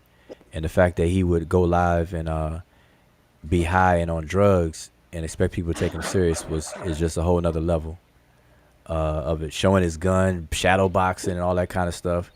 Like, who does that? Like, what 50-plus-year-old person behaves like that? That's something wrong. And I'm saying this unapologetically, hoping that he hears me, because that's exactly what I saw and everybody else saw. Even his apologists was kind of mute and quiet on that issue. They were like, WTH, like, what the hell? What the heck? What are you doing? They couldn't play that one off. So anyway, so I'm gonna close out and say, Shem Hotep to everybody. Appreciate everybody. Before you do that, just real quickly, I actually just wanted to say dua to Brother Aku, my namesake, for actually showing up on a panel and having that discussion. Definitely, and thank you for explaining some of the stuff that I may not have understood. And you too, Jao. We'll talk some more a little bit. I think we need to have a discussion all together and maybe have some Egyptians on the panel. Okay, so talk about their own history, Yeah, they could talk about the Adhan that they sing and the Arabic that they speak and the Quran that they follow. That's good. Yeah. But here's the thing. So Aku, to definitely separate you from Chief X, I definitely appreciate you having I'm gonna call it courage, but I know you don't mind coming on when you can. So I appreciate you actually coming on and having a conversation, unlike Chief X being scared and stuff like that. So I definitely give you a shout out, and I appreciate your questions, and I look forward to. You said you wanted to The see some lineup more of questions. some more information on the southern origin of the Egyptian culture itself. And like I said, I already Right. did a video on it. I don't mind highlighting a few things again for you, but I look forward to that and any other questions you could throw at me. But what I ask of you though, is to talk to your boy Chief X. Try to get him to at the least not use drugs while he going live. Oh And no, then I'm not two, gonna tell him anything. He hear if he's in the chat, he hear what you're telling him. yeah, I know, but some like I don't know if you Chief X friends or not, but sometimes you gotta pull people's coattails a little bit. You know what I'm saying? So I'm saying just give him some encouragement to slow things down and to really study and lay off the drugs a bit, and actually honor conversations so that the people can benefit from a at least a good quality one-on-one dialogue. And please All tell right. them to stop being scared and running from me. All right, do that for me, and I appreciate that. And so sorry, you got any last minute? And one community, yeah, I appreciate you coming in, man, and being patient and um and all that good stuff. And if you got any questions, Big up to my homie feel Smash Rockwell in the chat too. That's my homie. Yeah, I It's heard all you. yeah, good. I mean, but We all yeah, got y'all some of learn us got thin skin, man, but I'm used to it, bro. So we could talk. You know, I just like I to don't learn a even lot. pay attention to the chat. I think sometime in having discussions, we need to like ignore the chat sometime because I've seen in dialogue where people have been talking back and forth and they get thrown off looking at the chat. And the whole discussion gets thrown off sometime with that. Like people worrying about who's talking about who in the chat. I think it messes up. I but think it messes up panel discussions too. true. I Sometimes. don't. That's why I don't pay attention to it while I'm talking or presenting. But I cool if on the subject of Egyptians, if you got some Egyptian online friends, bring them, gather them up in the short bus and I mean in the bus and bring them. You know, All right. bring them with you. Bring the You got some people. I seen people with Deshrab. I believe he claims to be an Egyptian. Doctor so and so from somewhere else claims to be an Egyptian. Bring them all. Bring them all. I got a lot of questions for them. Gotcha. And you said explain their culture. Yeah. So the first thing, what I'm gonna do, I'm gonna tell you. You could tell them so you get them some forewarning. What I want them to do, I'm gonna put up some glyphs, and I want them to read it. Right. That's gonna be the beginning and ending of that conversation right there. Watch. So if they have continuity with their culture and they're claiming ancient Egyptian culture, I'm gonna put up some glyphs, and I want them to read it and break it down. Just that simple. So let them know that before they come, because I don't want to do this ambush guerrilla scholarship or whatever other people do on other channels. I'm gonna be fair, and that's just a serious, solid question. If they claim in continuity to the ancient Egyptian culture, and they want to tell us, inform us of ancient Egyptian culture, then read this text and explain it. Because if I go to the Yoruba people, the Igbo people, and I tell them to explain this oral tradition, they can break it down. I just want to say All right, salute so to Emmy Cat, salute to you, Josh, salute to Asar and Motep. You too, Aku. You know what I mean? But y'all patience is out of this world. I'm gonna say salute to that. Chief X is very disappointing as an elder. You know what I mean? If you have knowledge, if you stand on truth, especially, I think truth is challenged by the truth so we can figure out what the truth is. And when you don't come on these type of panels, I think that only the people lose because why wouldn't you stand on those things? This is what we're here to do, shed light, get the information. I've learned a lot even in this process. So salute to everybody. See, Asar said he's going live, so I'll be over there as soon as he go live. Hopefully he's setting it up now so that we can head on. Oh, it's already set up. All right, cool. The link is in the chat, and then Okay, if you want to join the panel, when you go to the page, the link is already there. Yeah, I'm coming to learn, man. All right, so y'all, Can you put the link? Can you put the link on this chat so I can just put it on there on the YouTube chat for everybody else? Alrighty. Hold on. You go put it inside the private inside the y'all using some other technology. I gotta look at stuff. Okay, here. It's at the bottom left. Yeah, he got it. All right. Gotcha. Okay. So that's a StreamYard, but if you're talking about the regular show, the panel. No, the panel link. Okay, yeah. So I just put the panel link in there. Oh, All right, so everybody heads over to Asar's channel, and yeah, this is gonna do it for me. If I had the strength and energy, I would chime over. I'm sure that's gonna be a good continuation of the conversation, and maybe Asar, good luck to you. Good luck to you, Asar, on having some headway with Chief X. Hopefully, Chief X and others may chime in. Matter of fact, y'all hit me up if he does, because Chief X is gonna stop running. And like I said, if Chief X would have came on here, I would have stayed up. I'd have shifted into 5th gear, just for him.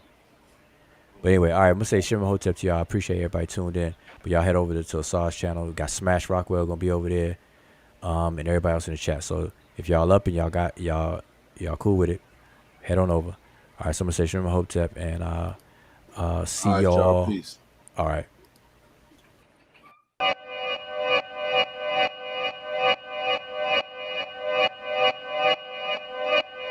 Plato said that when you go to chemist school, you became more alert. You may wake up, your spirit wake up.